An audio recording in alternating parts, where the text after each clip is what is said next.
నారాయణం నమస్కృత్య నరం చైవ నరోత్తమం దేవీం సరస్వతీం వ్యాసం తతో జయముదీరయేత్. హరి ఓం. పరమేశ్వర స్వరూపమైన సభకి నమస్కారం. పరమోత్కృష్టమైనటువంటి రోజు భీష్మ ఏకాదశి. మాఘమాసంలో వచ్చేటటువంటి శుక్లపక్షంలో వచ్చేటటువంటి ఏకాదశి. ఈనాడు భీష్ముడు పరమాత్మలో సాయుధ్యం పొందినటువంటి రోజు. భాగవతంలో భీష్ముడు చేసినటువంటి స్థుతిని మాత్రమే వివరించారు పాండవులు. మొన్నటి రోజున మీకు కుంతీదేవి శ్రీకృష్ణ భగవానుడి ప్రార్థన చేసిన ఘట్టాన్ని వివరించాను.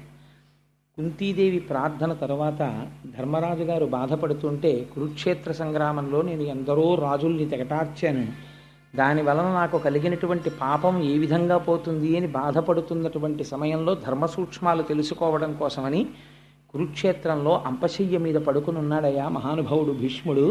అక్కడికి వెడదాం పదా అని కృష్ణ భగవానుడు ధర్మరాజుని తీసుకుని వెళ్ళినప్పుడు ధర్మములను ఉపదేశం చేసి ఆయన అనంత బ్రహ్మమునందు కలిసిపోయినటువంటి సంఘటన మాత్రమే వివరించారు. అప్పుడు కృష్ణ భగవానుడిని ఆయన చేసిన స్తోత్రం. కానీ ఇవాళ భీష్మ ఏకాదశి పర్వదినాన్ని పురస్కరించుకుని నేను కించిత్తు స్వేచ్ఛ తీసుకుంటున్నాను. అందుచేత మహాభారతము, దేవీ భాగవతము, ఇతర గ్రంథాల్లో ఉండేటటువంటి భీష్ముని యొక్క చరిత్రని ఒక చోటుకి క్రోడీకరించి దాన్ని ఒక్కసారి ఆవిష్కరించే ప్రయత్నం చేసి చిట్ట చివర భీష్మస్థుతిలోకి వచ్చేస్తాను. అప్పుడు భాగవతంలో ఉన్నటువంటి విషయాన్ని పూర్తి చేసినట్టు ఉంటుంది, ఇవాల్టి రోజున వినవలసినటువంటి విషయం ఏదో అది విన్నట్టు ఉంటుంది. ఏది వినడం చేత ఇవాళ మనం తరిస్తామో, ఏ మహాపురుషుడి యొక్క జీవితాన్ని మనం వినాలో అది వివరించే ప్రయత్నాన్ని చేస్తాను. భీష్ముడి జీవితం అంత తేలికైనటువంటి విషయం కాదు.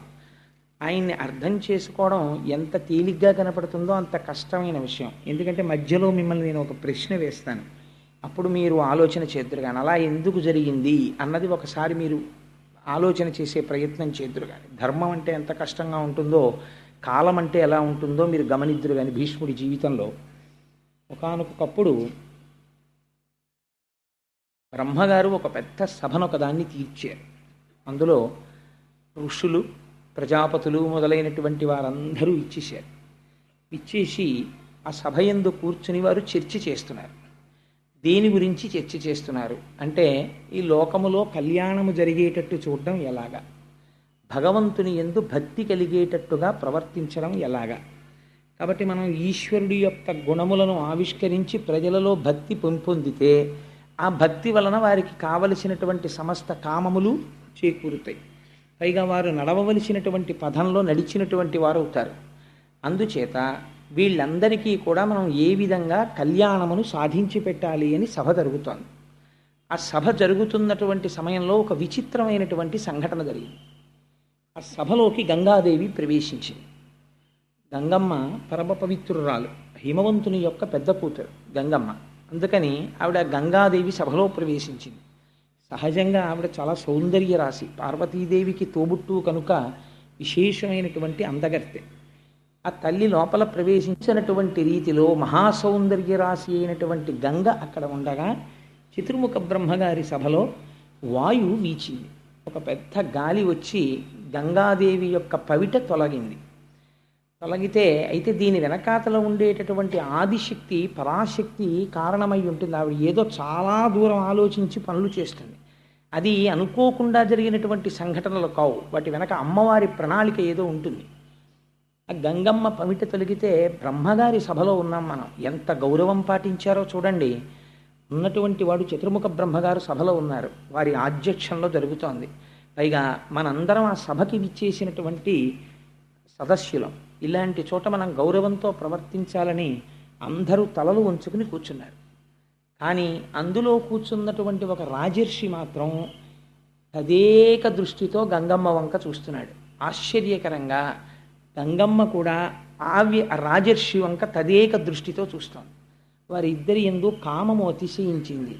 మనం చతుర్ముఖ బ్రహ్మగారి సభలో ఉన్నామన్న విషయాన్ని మరిచిపోయారు.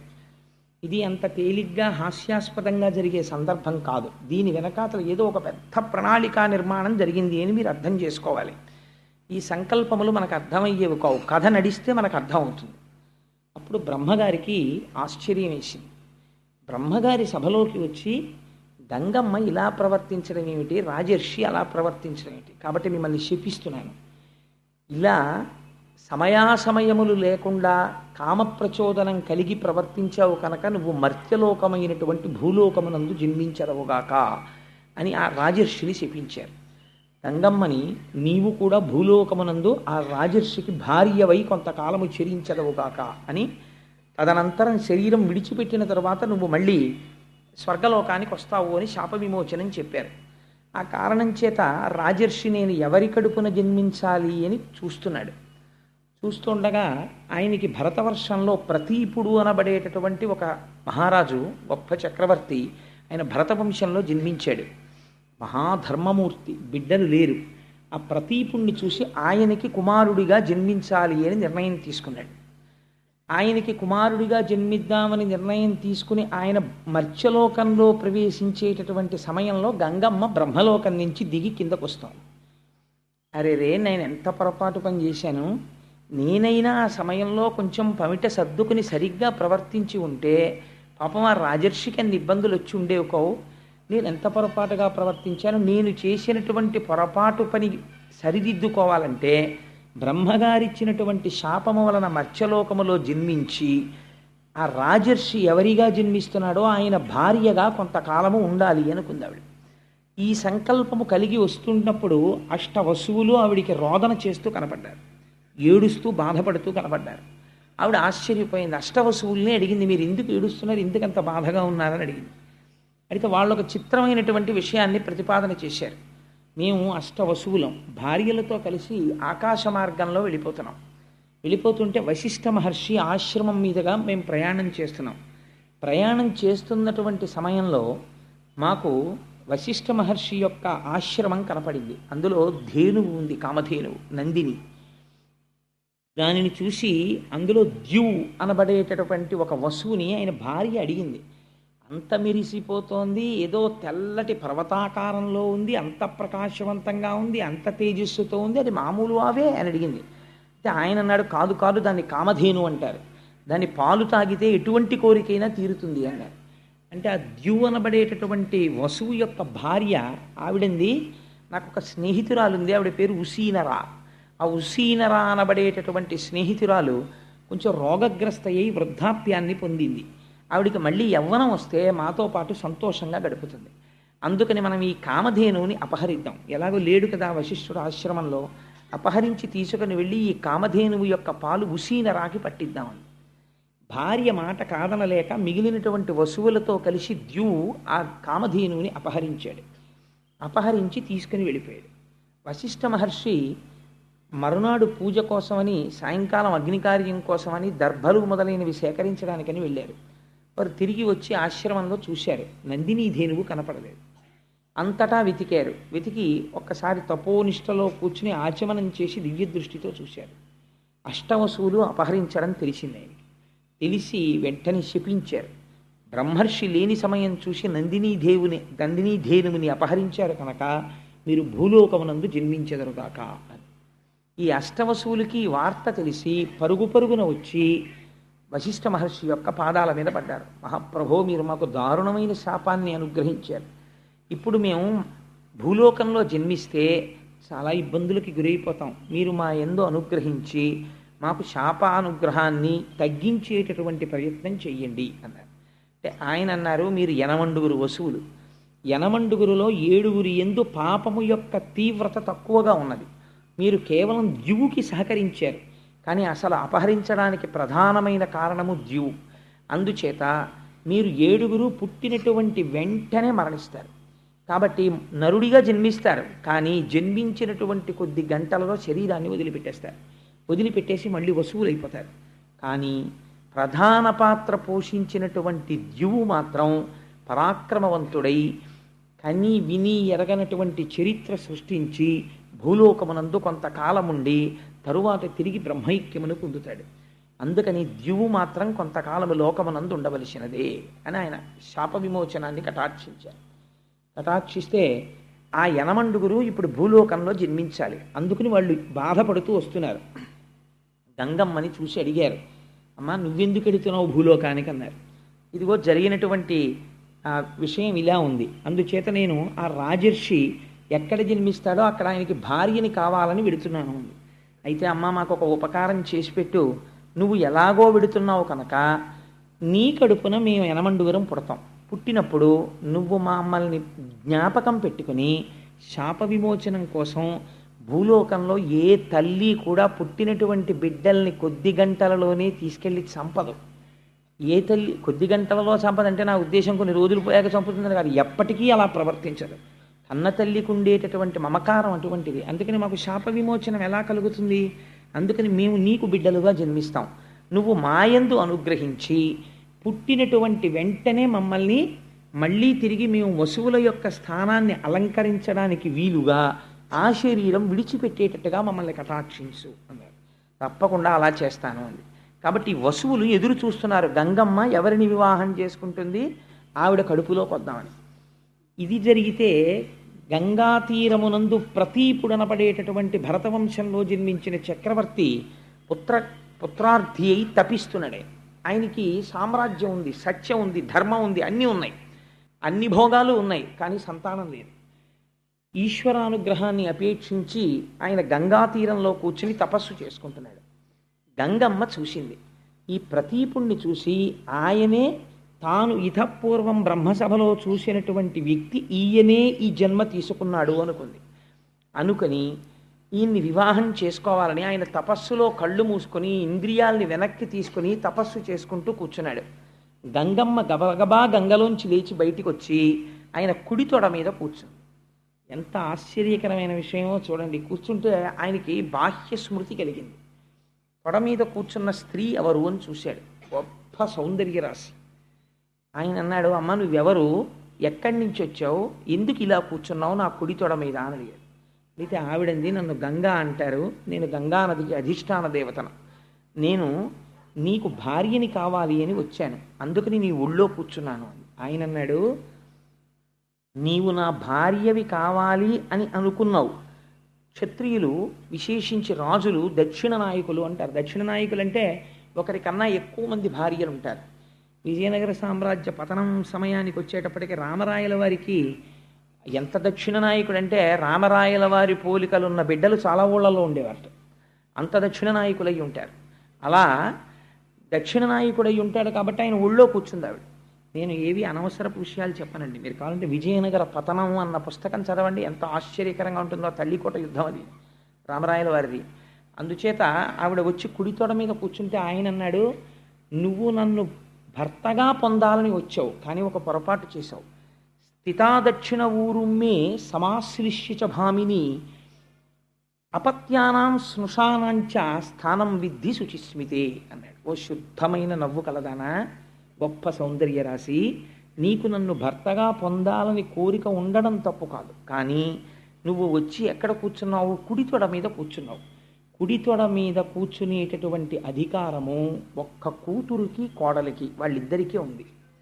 కూతురు కోడలు తప్ప పురుషుడి యొక్క తొడ మీద భార్య కూర్చోకూడదు. ఎప్పుడైనా భార్య కూర్చోవలసి వస్తే భర్త తొడ మీద, ఎడమ తొడ మీద కూర్చోవాలి.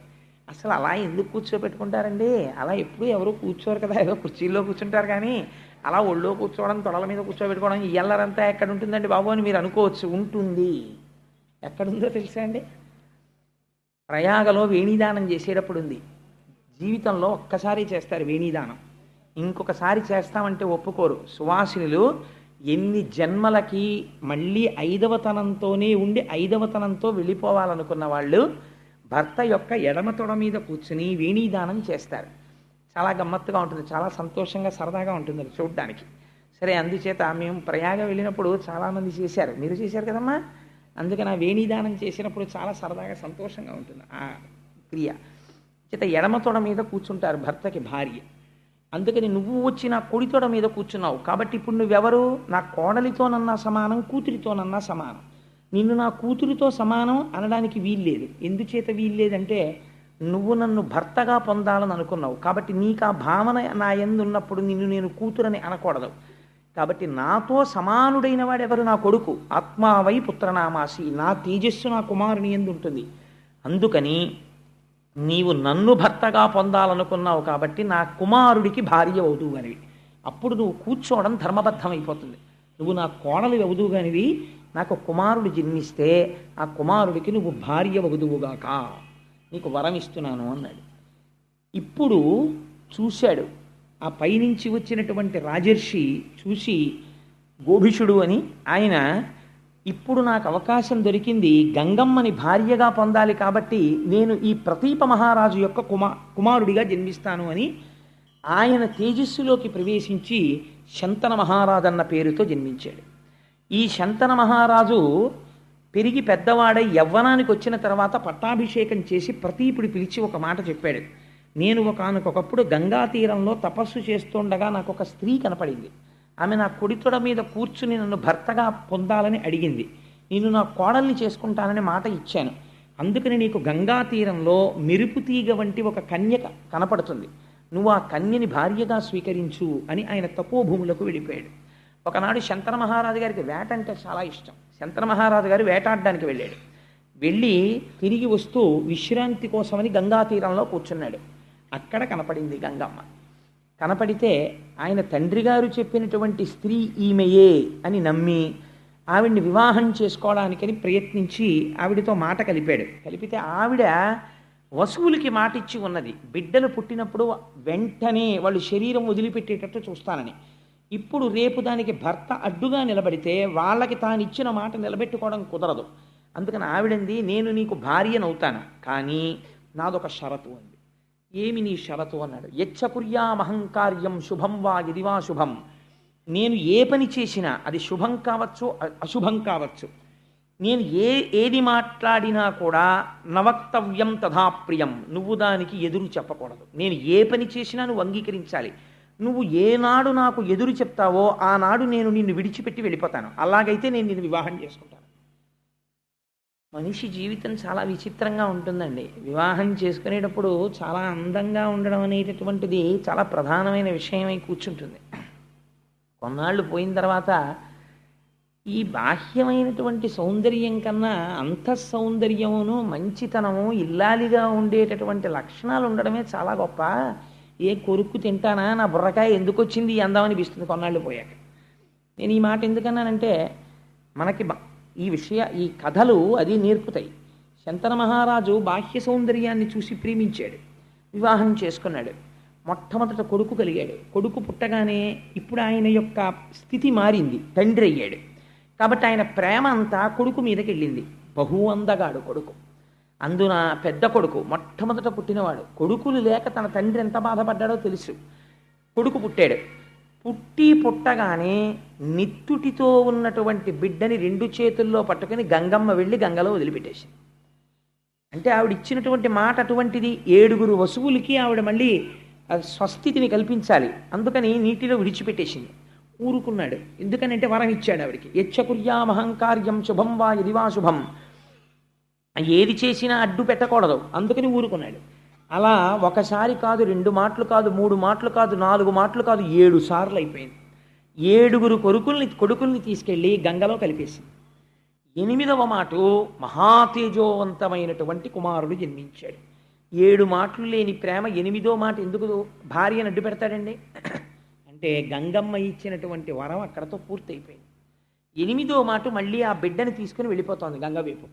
వెళ్ళిపోతుంటే ఆయన అన్నాడు, ఛీ రాక్షసి, ఎవరైనా మాతృత్వాన్ని కోరుకుంటారు, నువ్వేమిటి ఎంతమంది కొడుకులు పుట్టినా తీసుకెళ్లి గంగలో పారేస్తుంటావు, ఇప్పుడు 8వ మాట చేస్తున్నావు ఈ పని, ఇంకా నేను సహించను, నువ్వు ఆ పని చెయ్యడానికి వీల్లేదు. గంగమ్మ నవ్వింది, నువ్వు నేను చేసిన పనికి ఎప్పుడు అడ్డు పెడతావో అప్పుడు నిన్ను విడిచిపెట్టి వెళ్ళిపోతానని నేను ముందే చెప్పాను. ఇవాళ నువ్వు అడ్డు పెట్టావు, అందుకని నేను వెళ్ళిపోతున్నాను. వెళ్ళిపో, నా కొడుకు నాకు ఇచ్చాను. ఆవిడంది అది కుదరదు. నీ కొడుకు కాదు, నాకు కూడా కొడుకే.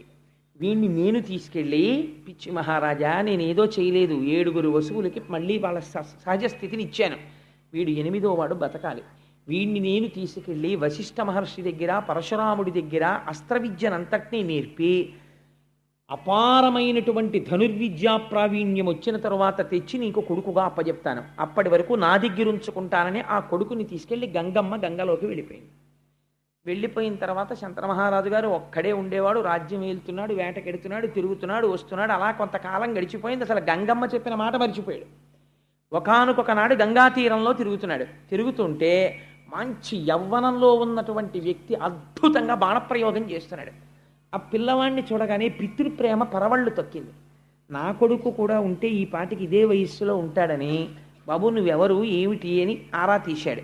అప్పుడు గంగమ్మ వచ్చి ఈయన దేవవ్రతుడు అని పేరు ఇచ్చాను ఈయనకి. ఈయన గాంగేయుడు, గంగాస్తుడు కనుక గాంగేయుడు.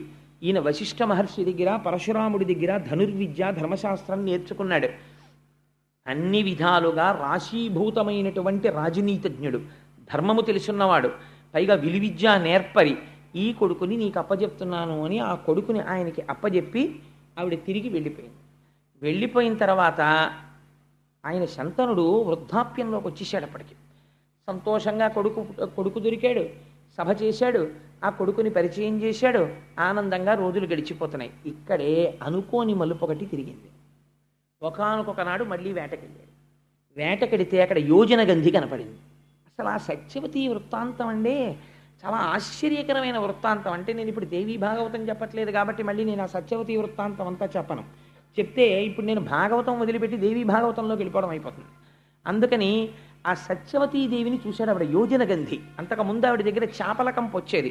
పరాశర మహర్షి వరం ఇచ్చారు వ్యాస మహర్షి జన్మించినప్పుడు. ఆవిడ నించున్న చోటు నుంచి ఒక యోజనం దూరం కస్తూరి వాసన వస్తుంది. ఆవిడ పడవ మీద అందరినీ ఉచితంగా అటు ఇటు చేరుస్తూ ఉంటుంది గంగా తీరంలో. ఆ సత్యవతీదేవిని చూసి వివాహం చేసుకుంటానని అడిగాడు. ఆవిడంది నేను స్వేచ్ఛా విహరిణిని కాను, నా తండ్రి దాశరాజు ఉన్నాడు, నువ్వు నా తండ్రిని అడుగు, నా తండ్రి సమ్మతిస్తే నన్ను చేపట్టు, నా తండ్రి అంగీకరించకపోతే అప్పుడు నువ్వు నన్ను రాక్షస వివాహంలో పాణిగ్రహణం చేసి తీసుకెడుదు గానివి, నా తండ్రి అనుమతి తీసుకోమంది. అంటే శంతన మహారాజు గారు దాశరాజు దగ్గరికి వెళ్ళాడు. దాశరాజు వంగి వంగి నమస్కారాలు చేశాడు శంతనుణ్ణి చూసి. అయ్యా మీకు నేను ఏం చెయ్యగలవాడను అన్నాడు. నీ కన్యకారత్నాన్ని నాకు ఇవ్వయ్యా అని అడిగాడు శంతనుడు. అడిగితే ఆయన ఎంత తెలివైనవాడో చూడండి. ఆయన అన్నాడు దాశరాజు, నా కూతురు సత్యవతిని నీకిచ్చి వివాహం చేస్తాను, కానీ రేపొద్దున్న నా కూతురు కడుపు పండి కొడుకు పుడితే ఆ కొడుక్కి రాజ్యం ఇస్తావా అని అడిగాడు. అడిగితే ఆయనకి దేవవ్రతుడు ఒక్కసారి మనస్సులో మిదిలాడు. పెద్ద కొడుకు ఉన్నాడు, మహానుభావుడు, ధర్మజ్ఞుడు, గొప్ప విలువిద్యా విశారదుడు. అటువంటి కొడుక్కి రాజ్యం ఇవ్వకుండా ఇంత వృద్ధాప్యంలో ఈ సత్యవతీదేవి కోసం అని చెప్పి తను ఎలా విడిచిపెట్టేసుకుంటాడు కొడుకుని? మాట ఇవ్వలేక వెనక్కి తిరిగి వెళ్ళిపోయాడు. కానీ ఈవిడ మీద మనస్సు ఉండిపోయింది. సరిగ్గా నిద్రపట్టట్లేదు, ఆహారం తీసుకోవట్లేదు, అస్థిమితంగా తిరుగుతున్నాడు. కుమారుడు వెళ్ళి అడిగాడు, నాన్నగారు ఏమైంది అని. చూచాయగా చెప్పాడు ఈ విషయాన్ని. మంత్రుల దగ్గర అడిగాడు మహానుభావుడు దేవవ్రతుడు. అడిగితే మీ నాన్నగారికి ఈ వయస్సులో వివాహం మీదుగా మనసు మళ్ళింది, సత్యవతిని వివాహం చేసుకోవాలనుకుంటున్నాడు, కానీ దాశరాజు ఈ నియమం పెట్టాడు అన్నారు. అంటే దేవవ్రతుడు దాశరాజు దగ్గరికి వెళ్ళాడు. వెళ్ళి అయ్యా మీ కుమార్తె అయినటువంటి సత్యవతీదేవిని మా తండ్రి గారికి ఇచ్చి వివాహం చేయండి అని అడిగాడు. అడిగితే దాశరాజు అన్నాడు, తప్పకుండా చేస్తాను, నాకు అభ్యంతరం లేదు, కానీ నా కుమార్తెకి పుట్టేటటువంటి కొడుక్కి శంతన మహారాజు గారి రాజ్యం వస్తుందా అన్నాడు.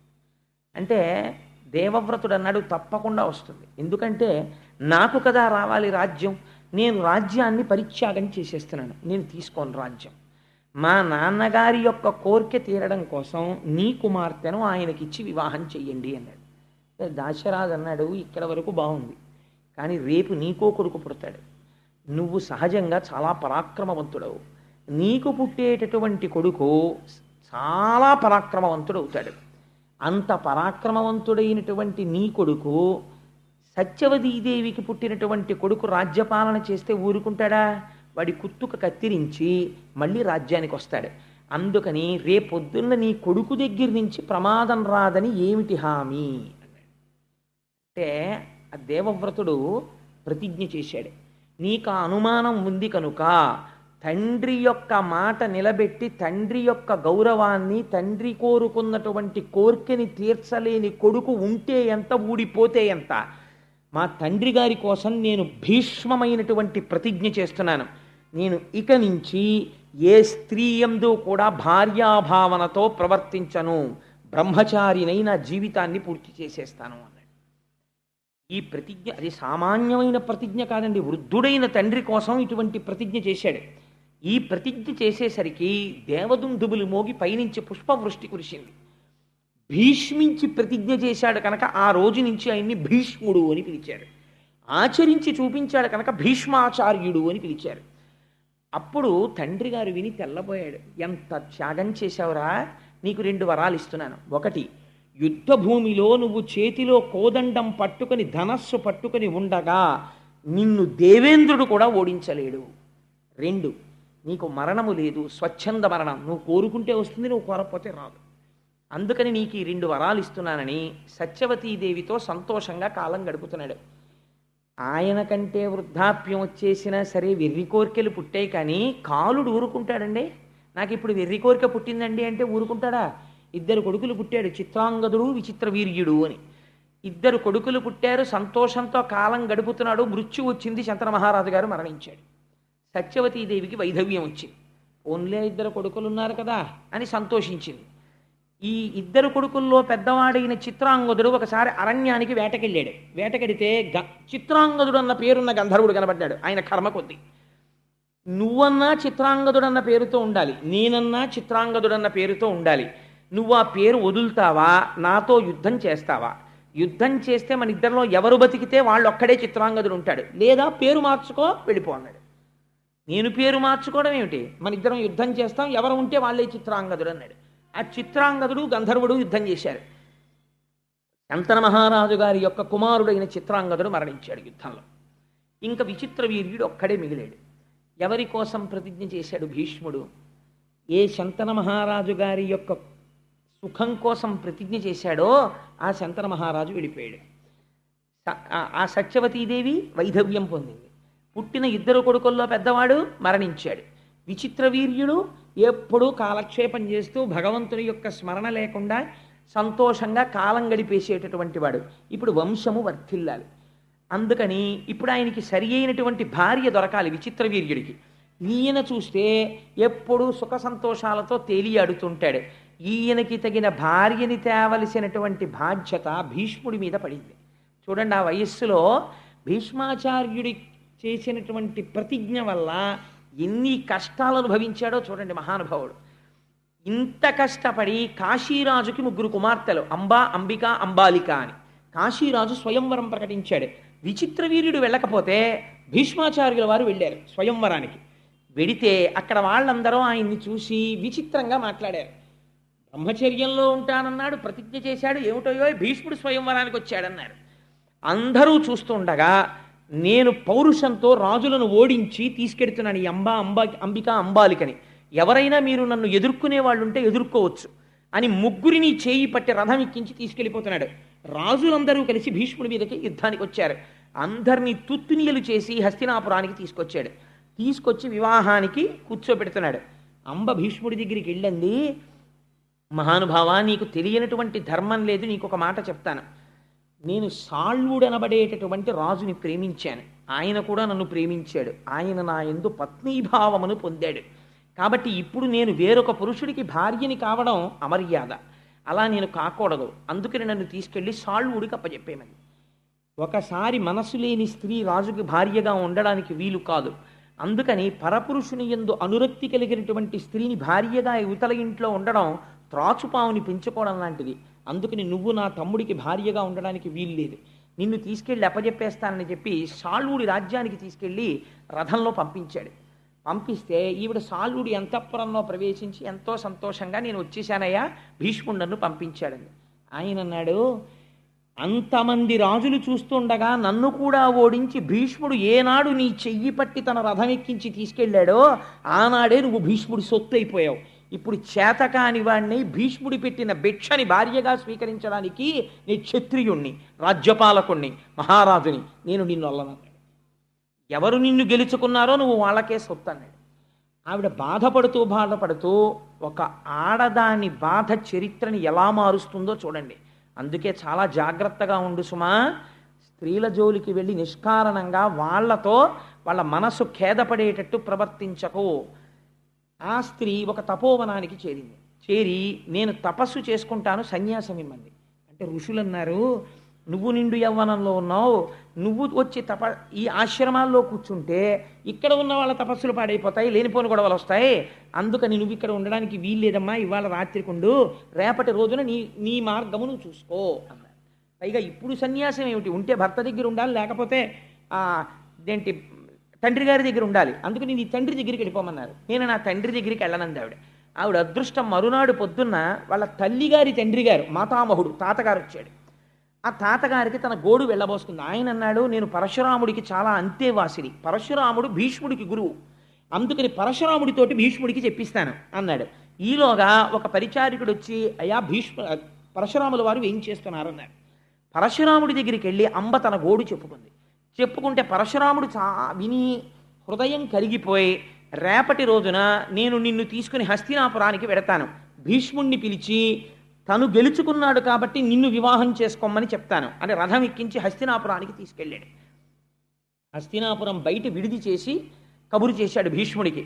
ఆయన వచ్చినటువంటి వాడు గురువు కనుక ఒక ఆవుని తీసుకుని వచ్చాడు. ఆవుని దానం ఇచ్చి నమస్కారం చేసి, మహాప్రభో మీరు రావడమే అదృష్టం, రాజ్యంలోకి ప్రవేశించండి అన్నాడు. అంటే ఆయన అన్నాడు, నేను నీ రాజధానిలోకి రావడానికి రాలేదు, నువ్వు ఓడించి తెచ్చినటువంటి కాంత అంబని భార్యగా స్వీకరించన్నాడు. అంటే ఆయన అన్నాడు, ఒకవేళ పంచతన్మాత్రలు తమ తమ విధులను నిర్వర్తించడం మానివేస్తే మానివేయవచ్చు, కానీ నేను ఒకసారి చేసిన ప్రతిజ్ఞ నుంచి మాత్రం వెనకడుగు వేసే సమస్య లేదు, అందుకని నేను మాత్రం భార్యగా స్వీకరించనన్నాడు. అయితే ఎవరి కోసం తెచ్చావో ఆ తమ్ముణ్ణి చేసుకోమనన్నాడు. విచిత్ర వీర్యుణ్ణి అడిగారు. ఆయన అన్నాడు, వేరొకడి యందు మనసు పెట్టుకున్నానని వెళ్ళిపోయినటువంటిది తిరిగి వస్తే ఆవిడ నేను పెళ్లి చేసుకున్నా, నాకు అక్కర్లేదన్నాడు. ఎంత పౌరుషం వచ్చిందో చూడండి విచిత్ర వీరుడికి. కాబట్టి ఇప్పుడు పరశురాముడికి ఆగ్రహం వచ్చింది, నువ్వు చేసుకుంటావా నాతో యుద్ధం చేస్తావా అన్నాడు. భీష్ముడు అన్నాడు, ప్రతిజ్ఞాపాలనం కోసం ప్రాణములు విడిచిపెట్టేస్తాను, మీరు కురుక్షేత్రానికి పదండి, అక్కడికి వస్తున్నాను యుద్ధానికి అన్నాడు. ఇద్దరు కురుక్షేత్రం చేరుకున్నారు. అక్కడ బ్రహ్మాండమైన యుద్ధం 22 రోజులు బ్రహ్మాండమైన యుద్ధం జరిగింది. తుత్తునీయల కింద కొట్టేసుకున్నారు ఒకళ్ళనొకళ్ళు. ఆఖరికి ఒక రోజు రాత్రి శిబిరంలో భీష్మాచార్యుల వారు పడుకుని ఉన్నారు. పరశురాముడిని నేను ఎలా నిగ్రహించగలను, రోజు ఆయనకి నమస్కారం పెట్టి యుద్ధం చేసేవారు గురువుగారు. యుద్ధం చేస్తుంటే అష్టవసువులు ఆయనకి సాక్షాత్కరించారు. భీష్మ, నువ్వు బెంగ పెట్టుకోకు, పరశురాముడికి కూడా తెలియనటువంటి అస్త్రం ఒకటి ఉంది, అది విశ్వకర్మ యొక్క మంత్రంతో ఉంది, అది నీకొక్కడికే తెలుసు, రేపటి రోజున అది ప్రయోగించు. ఆ అస్త్రం ప్రయోగిస్తే మరునాడు సూర్యోదయం వరకు పరశురాముడు నిద్రైపోతాడు. నిద్రపోయినవాడు మరణించిన వాడితో సమానం యుద్ధభూమిలో. మరునాడు సూర్యోదయం వరకు మేల్కొనలేదు కాబట్టి పరశురాముడు మరణించినట్లే, కాబట్టి ఆ అస్త్రాన్ని ప్రయోగించు అన్నారు. తప్పకుండా ప్రయోగిస్తానని లేచి స్నానం చేసి ఆచమనం చేసి యుద్ధానికి వచ్చాడు. యుద్ధానికి వచ్చి పరశురాముడి మీద అస్త్రప్రయోగం చేద్దామని బాణాన్ని సంధించి మంత్రం చదువుతున్నాడు. మహర్షులందరూ దర్శనమిచ్చారు. నారదాదులు, ఎంత ఘోరమైన పాపం చేస్తున్నావు భీష్మ, నీ వంటి ధర్మజ్ఞుడు చెయ్యవలసిన పని కాదు, నువ్వు ఈ అస్త్రాన్ని ప్రయోగిస్తే నీ గురువు మరణించిన వాడితో సమానమైపోతాడు, గురువుని చంపినటువంటి పాపం వస్తుంది, అంతటి అపకారం అంతటి అవమానం గురువు పట్ల చెయ్యకూడదు, నువ్వు అలా వెయ్యకు అన్నారు. గురువుని అవమానించను అని ఆ అస్త్రాన్ని ఉపసంహారం చేసేసాడు. అదే సమయంలో జమదగ్ని మొదలైనటువంటి వాళ్ళు పరశురాముడి తండ్రి వాళ్ళు వచ్చారు. వచ్చి, నువ్వు కూడా బ్రాహ్మణుడవై నీ శిష్యుల మీద ఇంత బాణప్రయోగం చెయ్యకూడదు, ఆయన ధర్మానికి కట్టుబడ్డాడు, నువ్వు ఉపశాంతి వహించని పరశురాముడికి చెప్పారు. పరశురాముడు ఒక స్థితిలో భీష్ముడితో యుద్ధం చేస్తూ మోకాళ్ళ మీద దొల్లి రథంలోంచి కింద పడిపోయాడు. అందుకని పరశురాముడు ఓటమిని అంగీకరించాడు భీష్ముడి చేతిలో.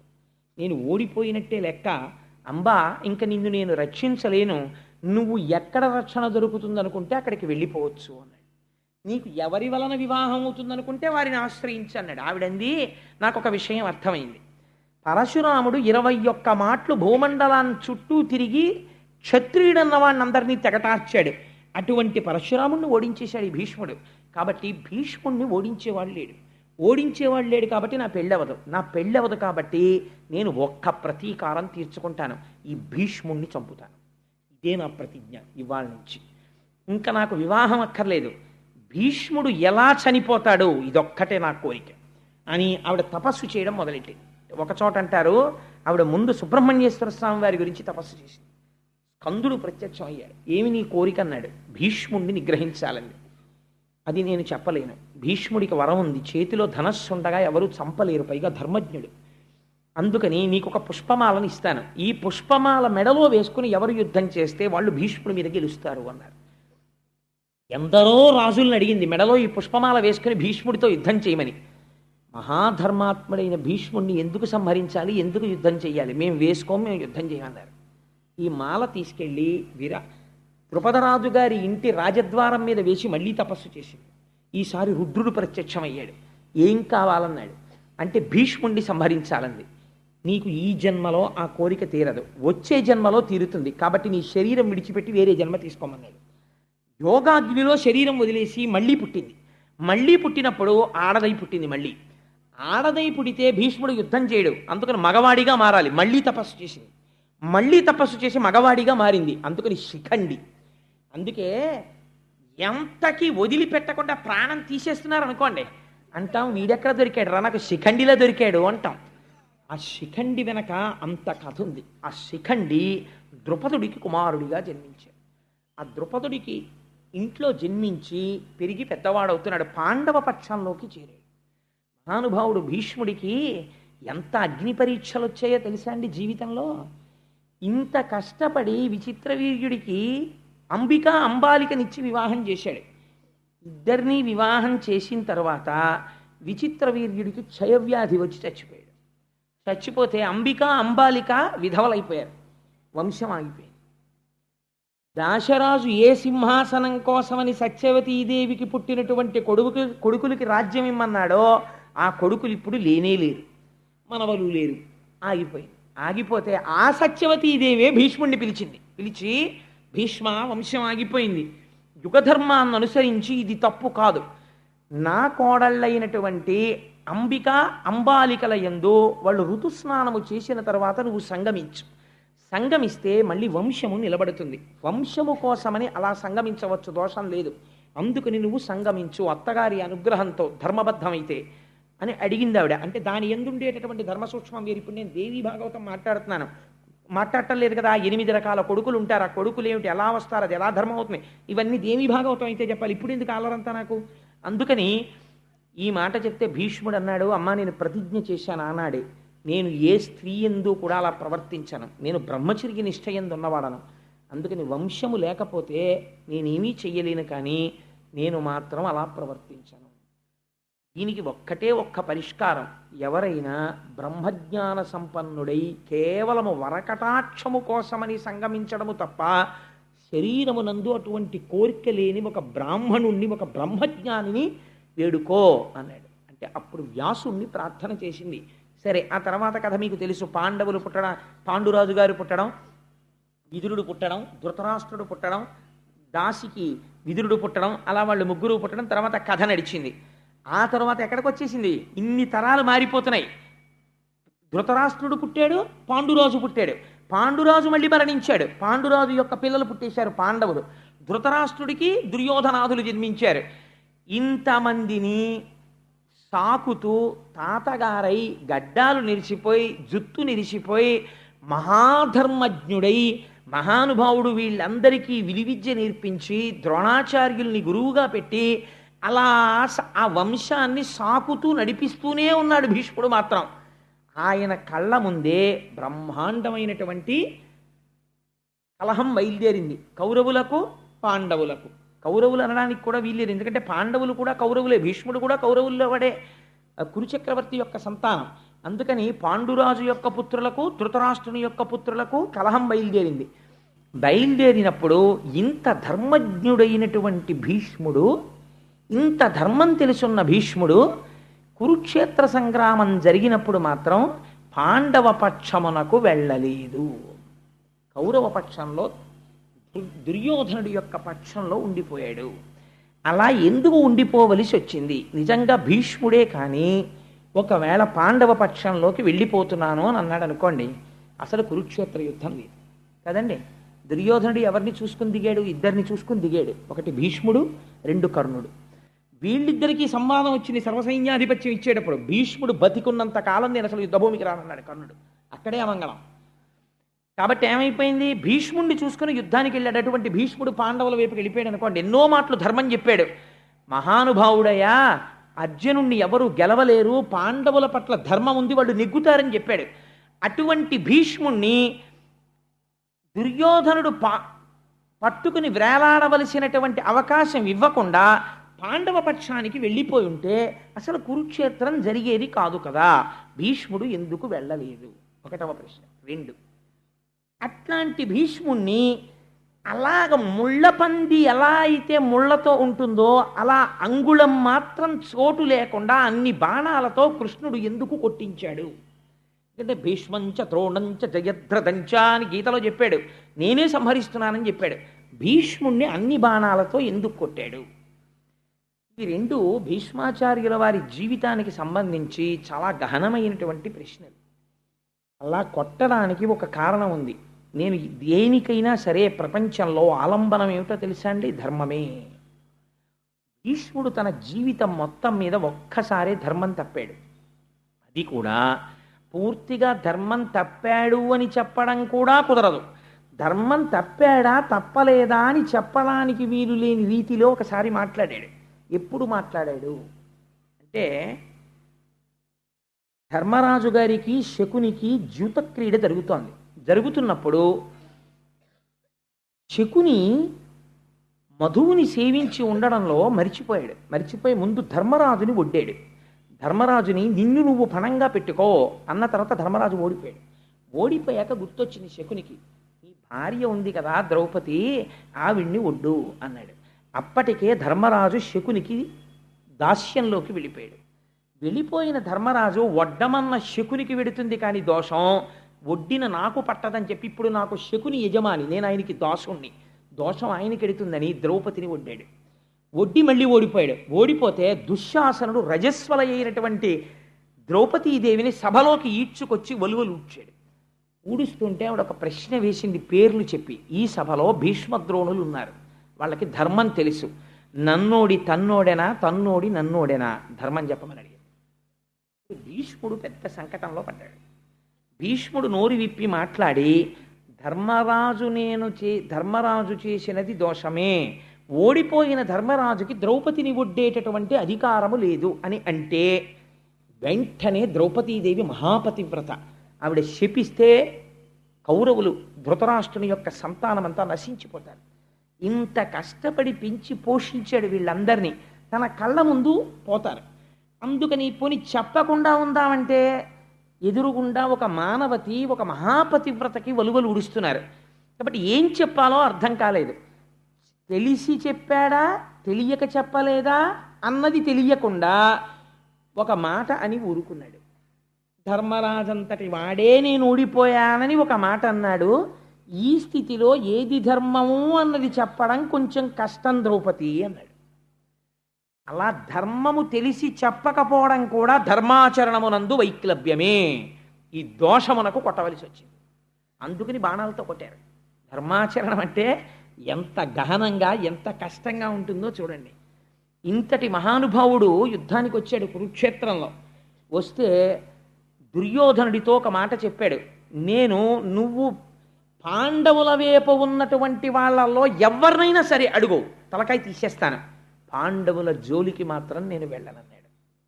యుద్ధభూమికి వచ్చిన తరువాత భీష్ముడు సర్వసైన్యాధిపతిగా నిలబడితే ధర్మరాజు గారు కవచం విప్పేసి పాదుకలు విప్పేసి కాలినడకన వెళ్ళి పితామహాన్ నమస్కరించాడు. తాత, నువ్వు పెంచి పెద్ద చేసిన వాళ్ళం, మాకు విజయం కలగాలని ఆశీర్వదించు అన్నాడు.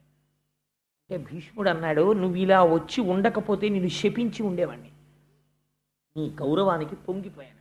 ఎంతటి వాడండి అప్పటికి మహానుభావుడు, వృద్ధుడైపోయాడు. చర్మం అంతా ముడతలు పడిపోయింది, జుత్తు నెరిసిపోయింది.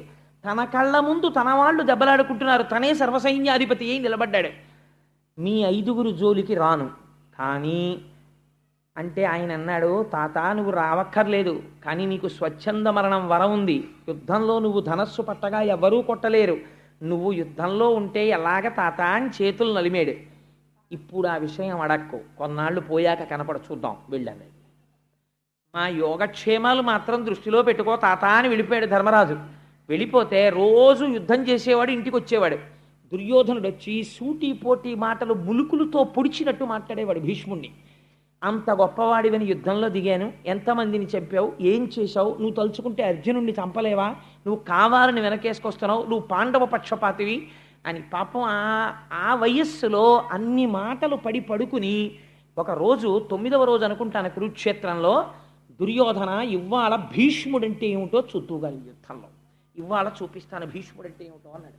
మండలాకారమైన ధనస్సుని పట్టుకున్నాడు. ఇలా పట్టుకోవడం మానేసి ఇలా పట్టుకున్నాడు ధనస్సు అర్ధచంద్రాకారంగా.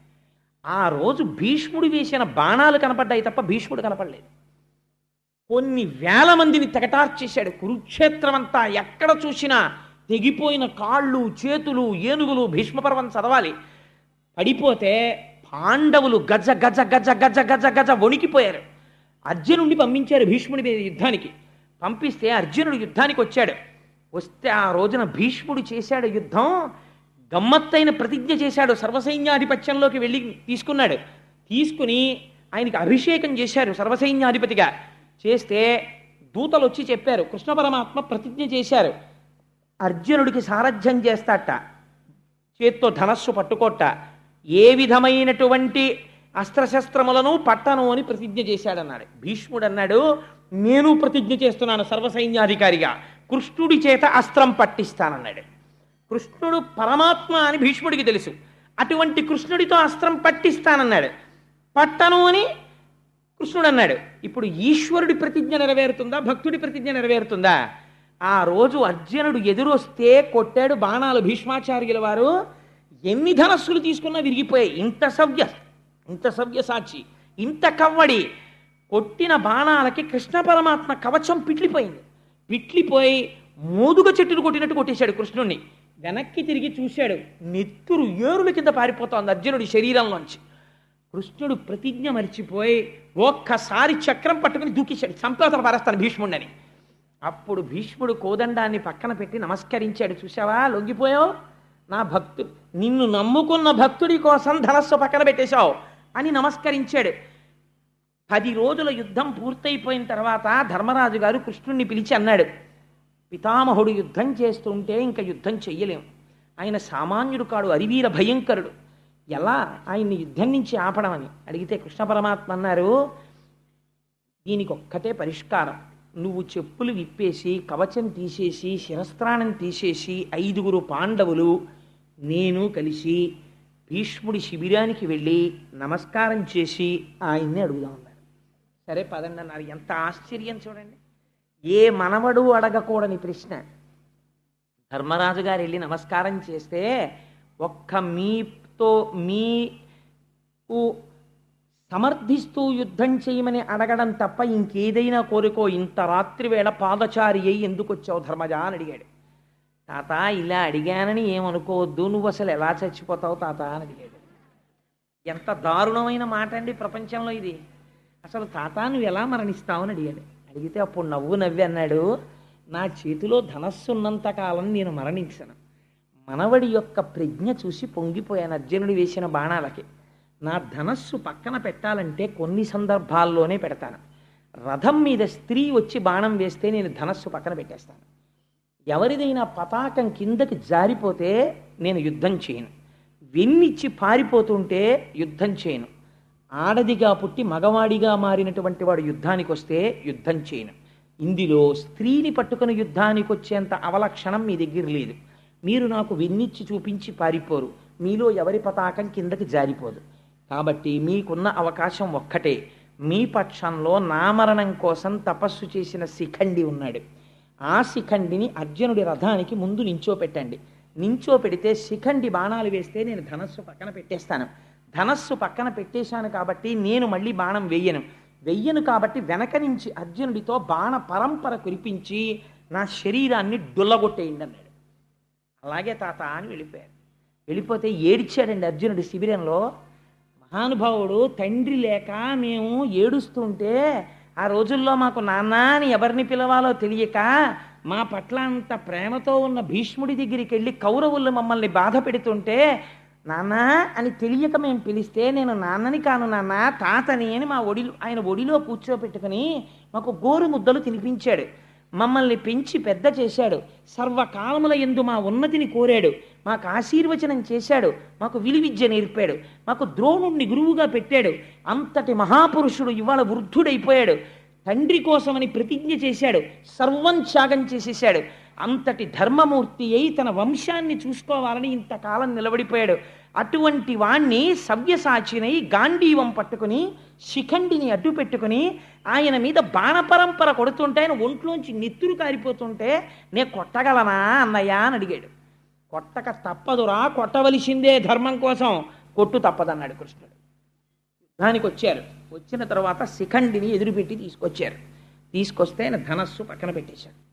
పెట్టిన తర్వాత శిఖండి 100 బాణములు వేశాడు ఒకేసారి. ఎందుకంటే ఆయన ప్రతిజ్ఞ నెరవేరాలి. ఆయన యొక్క కవచం డుళ్ళిపోయి కింద పడిపోయింది విప్పుకుని. గుండెలు దొరికాయి. దొరకగానే అర్జునుడు ఆ రోజు కొట్టినటువంటి బాణ పరంపరకి బొట్టన వేలు ఇలా పెట్టి వేలి ముద్ర వేస్తాం చూడండి, అలా వేలి ముద్ర వెయ్యడానికి ఇలా బొట్టన వేలు పెట్టడానికి చోట్లేనన్ని బాణాలతో కొట్టాడు. కొడితే చుట్టూ బాణపంజరమే, మధ్యలో భీష్ముడు ఉన్నాడు. అన్ని వేపుల నుంచి నెత్తురు కారిపోతోంది. వీపు చూపించలేదు కాబట్టి ఒక్క తల వెనక తగలలేదు బాణాలు. ఒంటి నిండా బాణపంజరాలు కొట్టిన తర్వాత సూర్యుడు అస్తమిస్తున్నటువంటి సమయంలో రథం మించి డుళ్ళి కింద పడిపోయాడు. కింద పడిపోయినప్పుడు ఆయన శరీరం భూమికి తగలలేదు, బాణములతో పడిపోయి ఉండిపోయాడు. అప్పుడు పిలిచాడు. అందరూ పరుగు పరుగున వచ్చేశారు. యుద్ధం ఆపి భీష్ముడంతటి వాడు పడిపోయాడు వాళ్ళని.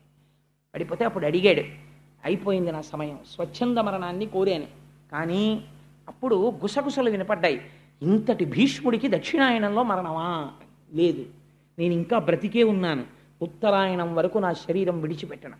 సూర్యుడు మకర రాశిలో ప్రవేశించి మాఘమాసం వచ్చిన తర్వాత రథసప్తమి నాడు రథం ఉత్తర దిక్కుకు తిరిగాక ఏకాదశి ఘడియల్లో నా ప్రాణం విడిచిపెడతాను అని అర్జునుణ్ణి పిలిచి, నా తల వ్రేలాడిపోతోందయ్యా వెనక్కి, మర్మస్థానములన్నీ కదిలిపోతున్నాయి, బాణములు కొట్టేయడం వల్ల నెత్తురు ఓడిపోతోంది, నాకు తలగడ అమర్చు అన్నాడు. దుర్యోధనాదులు వెంటనే తలగడలు పట్టుకొచ్చారు. ఈ తలగడలు కాదురా నాకు కావలసింది, యుద్ధభూమిలందు పడుకున్నటువంటి వాడికి బాణములతో కొట్టాలి తలగడ, అందుకని అర్జునుడు కొడతాడన్నారు. అర్జునుడు బాణములతో తలగడ ఏర్పాటు చేశాడు. చాలు నీలాంటి మనవడు పుట్టాడని ఆ బాణముల మీద తలగడ ఏర్పాటు చేసుకుని, నేను ఈ యుద్ధభూమినందే పడి ఉంటాను, నా చుట్టూ కందకం తవ్వండి, ఎవ్వరూ నా వైపుకి రాకుండానని కందకం తవ్వించుకుని ఆ భూమి మీద పడి ఉండిపోయాడు. ఉండిపోయిన తర్వాత కురుక్షేత్ర సంగ్రామం అయిపోయింది. అందరూ ఈ ధృతరాష్ట్రుడి పక్షం అంతా ఓడిపోయింది, పాండవ పక్షం గెలిచేసింది. అప్పటికి కూడా ఇంకా భీష్ముడు అంపశయ్య మీదే ఉన్నాడు. చేసుకుంటున్నారు. ఒకనాడు దాహార్తి కలిగింది మహానుభావుడికి, నాకు దాహం వేస్తోందన్నాడు. నీళ్లు పట్టుకొచ్చారు. అంపశయ్య మీద పడుకున్నవాడు లౌకికమైన జలములు తాగడు. అర్జునుడికి తెలుసు ఏ నీళ్ళు ఇవ్వాలో. అర్జున ఈ అన్నాడు. ఆయన పర్జన్యాస్త్రాన్ని ప్రయోగించాడు. ప్రయోగిస్తే భూమిలోంచి నీరు అమృతోదకం పైకి లేచి ఆయన నోట్లో పడింది. ఆ నీటిని తాగాడు. తాగి అంపశయ్య మీద పడి ఉండగా ఇప్పుడు భాగవతంలోకి రండి. ఇవాళ భీష్ముడి యొక్క కథ వినాలి కాబట్టి ఇప్పటి వరకు నేను దేవీ భాగవత భారత ఇతర గ్రంథములలోకి వెళ్ళి భీష్మాచార్యుల వారి చరిత్ర ఈ అసుర సంధ్య వేళలో చెప్పుకుంటే మనుష్యులుగా పుట్టినందుకు మనం తరించిపోతామని సంక్షిప్తంగా భీష్మ చరిత్రని మీకు వివరించాను. ఇప్పుడు ఆ భీష్మాచార్యుల వారు అంపశయ్య మీద పడి ఉండగా కృష్ణ భగవానుడు ఏకాదశి ఘడియలు దగ్గరికి వస్తున్నాయని ఆ ధర్మరాజుతో ఒక మాట చెప్పాడు. భీష్ముడు అక్కడ అంపశయ్య మీద ఉన్నాడు, నువ్వు బయలుదేరి వెళ్ళి దర్శనం చేసుకుని ఆయన దగ్గర ధర్మాలు తెలుసుకో. అటువంటి మహాపురుషుడు వెళ్ళిపోతే మళ్ళీ ధర్మం చెప్పేవాడు లేడు. అంటే భారతంలో చెప్పారు తప్ప ఇక్కడ చెప్పలేదు ఆ ధర్మాలు భాగవతంలో. వెళ్ళి ధర్మరాజాదులు ఆయనకి నమస్కరించి ఆయన దగ్గర అన్నీ విన్నారు. విన్న తర్వాత భాగవతంలో మాత్రం వ్యాసుడు ఎక్కడి నుంచి మాట్లాడతాడంటే, ఉత్తరాగర్భం మీదకి అశ్వత్థామ బ్రహ్మాస్త్రాన్ని ప్రయోగిస్తే ఉత్తరాగర్భాన్ని కృష్ణుడు రక్షించాడు అన్న మాట విన్నాడు. ఉపపాండవులు సంహరింపబడ్డారు అశ్వత్థామ చేతిలో అన్న మాట విన్నాడు. విని భీష్ముడు కాలాన్ని ముందు స్తుతి చేస్తాడు. ఆయన అంటాడు, ఏమి ఆశ్చర్యమయ్యా, ప్రపంచంలో ఎవరైనా దేనినైనా అతిక్రమించగలరు, కానీ కాలమును ఎవ్వరూ అతిక్రమించలేరు. అన్నిటికన్నా బలవత్తరమైనది ఇది కాలమే. కాలము బలవత్తరమైనది కాకపోతే భీష్ముడి జీవితమే చూడండి. ఎవరి కోసం సింహాసనం త్యాగం చేశాడో అసలు వాళ్ళెవ్వరూ మిగల్లేదు. అయినా సరే తను ధర్మం కోసమని అలా నిలబడిపోయాడు మహానుభావుడు. ఇన్ని కష్టాలు పడ్డాడు. తన తమ్ముడి కోసమని చెప్పి తీసుకొచ్చినటువంటి స్త్రీ శిఖండిగా మారి తన మరణానికి కారణమైంది. అంపశయ్య మీద పడిపోయాడు. ఆయన అంటాడు, కాలము ఎంత అతిక్రమించడానికి వీలు లేనిది అనడానికి నాకు కట్టెదుట ఒక ఉదాహరణ దొరుకుతున్నది. మీరు ఈ పద్యాన్ని, భీష్మస్థుతిలో ఈ పద్యాన్ని బాగా జ్ఞాపకం ఉంచుకుంటే మనం చిన్న చిన్న కష్టాలకి కదిలిపోతాం. జీవితంలో కదిలిపోయి బాబోయ్ ఎంత కష్టమో ఎంత కష్టమో ఎంత కష్టమో అంటాం. కారణం ఏమిటంటే మనం ఆ కష్టమునందు వెంటనే తాదాత్మ్యత పొందేస్తాం, సంసారముతో తాదాత్మ్యత పొందుతాం. విధిని నిర్వహించాలి, ఒక తండ్రిగా నీ విధిని నువ్వు నిర్వహించాలి అంతే తప్ప అందులో వచ్చేటటువంటి సుఖదుఖములతో నువ్వు తాదాత్మ్యత పొందేస్తే నీ స్వధర్మమును నువ్వు నిర్వహించలేవు, జారిపోతావు. అందుకే రామకృష్ణ పరమహంస ఒక అందమైన మాట చెప్తారు, పనసకాయ కొట్టాలి కానీ పనసకాయ కొట్టేటప్పుడు తప్పకుండా ఓ పని చెయ్యాలి. చేతులకి నూనె రాసుకొని పనసకాయ కొట్టిన వాడికి జిగురంటుకోదు. ఈశ్వరుడి పాదాలు పట్టుకుని సంసారంలో ఉన్నవాడికి కష్ట సుఖములకు ఈశ్వరుడు ఇతపూర్వం నేను చేసిన పాపపుణ్యములకు ఆయన ఇస్తున్న ఫలితము.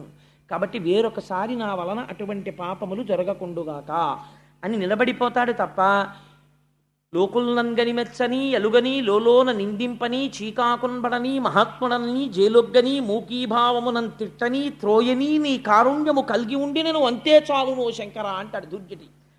ఆ కష్టం వచ్చినా సుఖం వచ్చినా ఈశ్వరుడి పాదాలు పట్టుకుంటాడు తప్ప పాదముల నుంచి మాత్రం విడువడి పొందడు. ఆ కాలము ఎంత దుస్తరంగా ఉంటుందో మీరు భీష్ముడి యొక్క స్థితిలో మొదటి పద్యాన్ని విని బాగా ధారణ చేశారనుకోండి. కొన్ని ఎలా ఉంటాయో తెలుసా అండి, హార్ట్ అటాక్ ఎప్పుడైనా మైల్డ్ స్ట్రోక్ వచ్చిన వాళ్ళు ఉన్నారనుకోండి, వాళ్ళు సాధారణంగా 2 ట్యాబ్లెట్లు జేబులో పెట్టుకుంటారు. ఒకటి డిస్ప్రిన్ అన్న ట్యాబ్లెట్, ఒకటి రెండో దాని పేరు నాకు జ్ఞాపకంలో లేదు కానీ ఆ నాలుక కింద పెట్టుకుని చప్పరిస్తే అది కొంచెం సేపు టైం ఇస్తుంది. ఆ ట్యాబ్లెట్ ఒకటి పెట్టుకుంటూ ఉంటారు. మా గోపి గారి జేబులో ఉంటుండేవి ఆ ట్యాబ్లెట్లు. అవి ఆ ట్యాబ్లెట్లు 2 జేబులో పెట్టుకు తిరుగుతుంటారు. అలా మన జీవితంలో తప్పకుండా కనీసం ఒక వయస్సు వచ్చిన తర్వాత కొన్ని పద్యాలు నోటికి రావాలండి.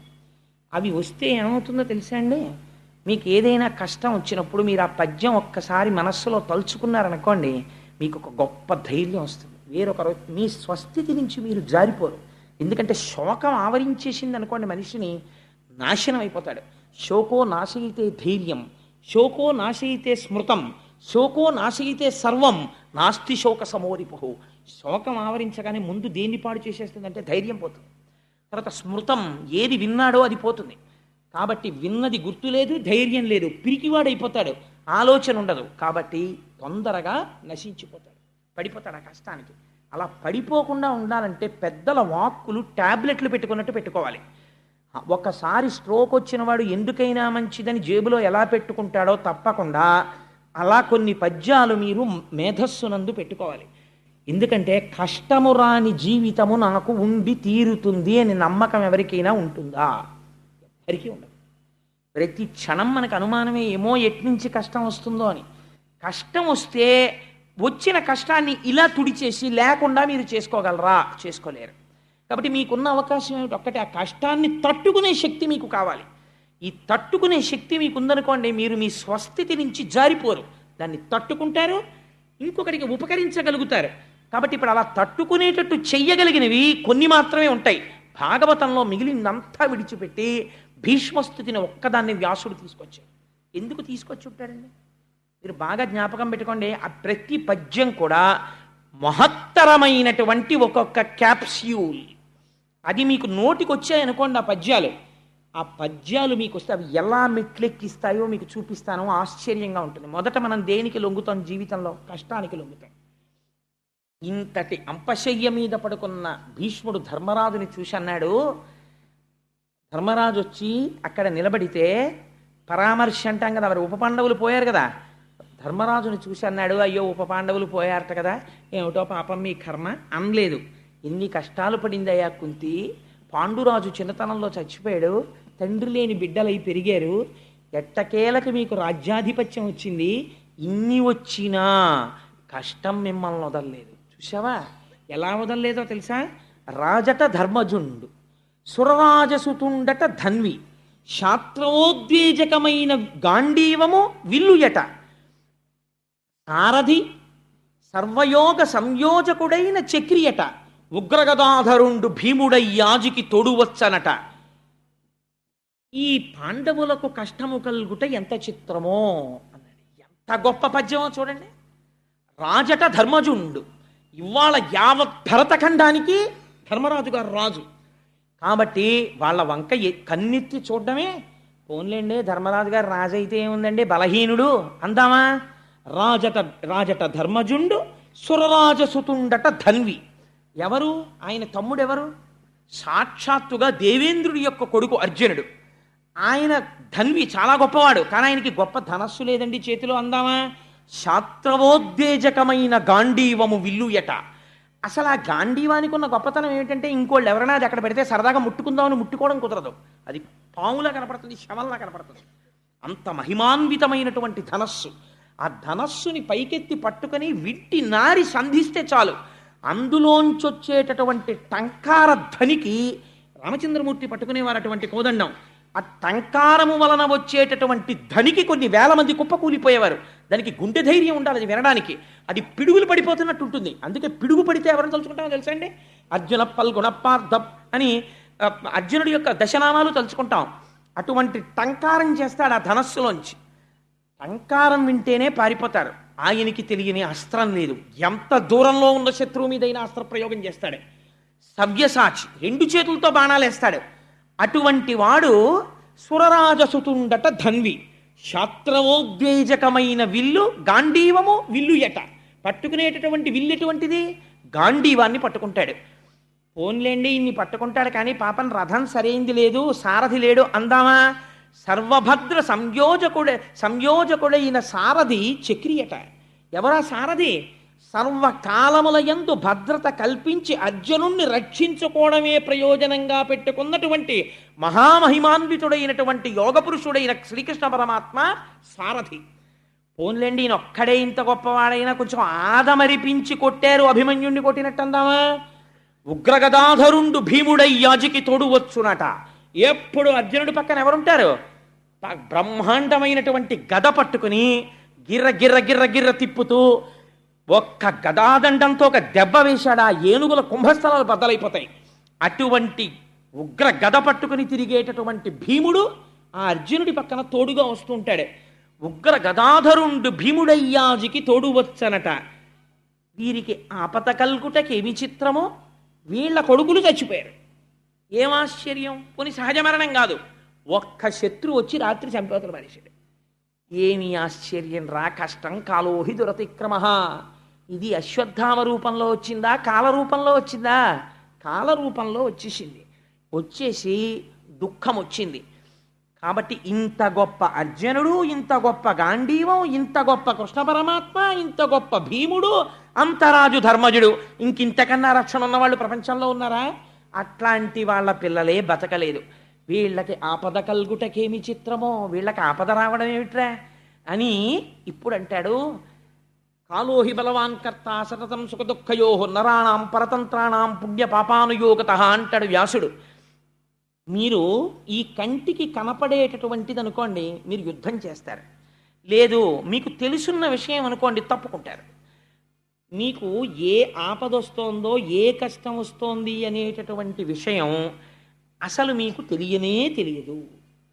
ప్రతిరోజు సంతోషంగా ఉండాలని ఎవడైనా కోరుకుంటాడు, అంతేకాని ఇవాళ నాకు గొప్ప ఆపద చేయాలి పరమాత్మ అని ఎవ్వడూ కోరుకోడు. గుళ్ళోకి వెళ్ళినవాడు ఎవడైనా అలా దండం పెడతాడేంటి? ఎవ్వడూ దండం పెట్టాడు. ఎవరు కోరుకున్నా ఏం కోరుకుంటాడు? అయ్యా నా జీవితం సుఖంగా వెళ్ళిపోయేటట్టు చూడు. నువ్వు సుఖంగా వెళ్ళిపోవాలి అనుకుంటే ఆ సుఖానికి ఆలంబనమైన ధర్మం నువ్వు చెయ్యాలి. చేసేది అధర్మం, కావలసింది సుఖం. ఎలా కుదురుతుంది? కుదరదు. నీకేమో స్వీటు తింటే అనారోగ్యం వస్తుందని డాక్టర్ గారు చెప్తున్నారు. నువ్వు తినేవన్నీ స్వీట్లే, నీకు ఆరోగ్యం ఎక్కడ ఉంటుంది? ఉండదు.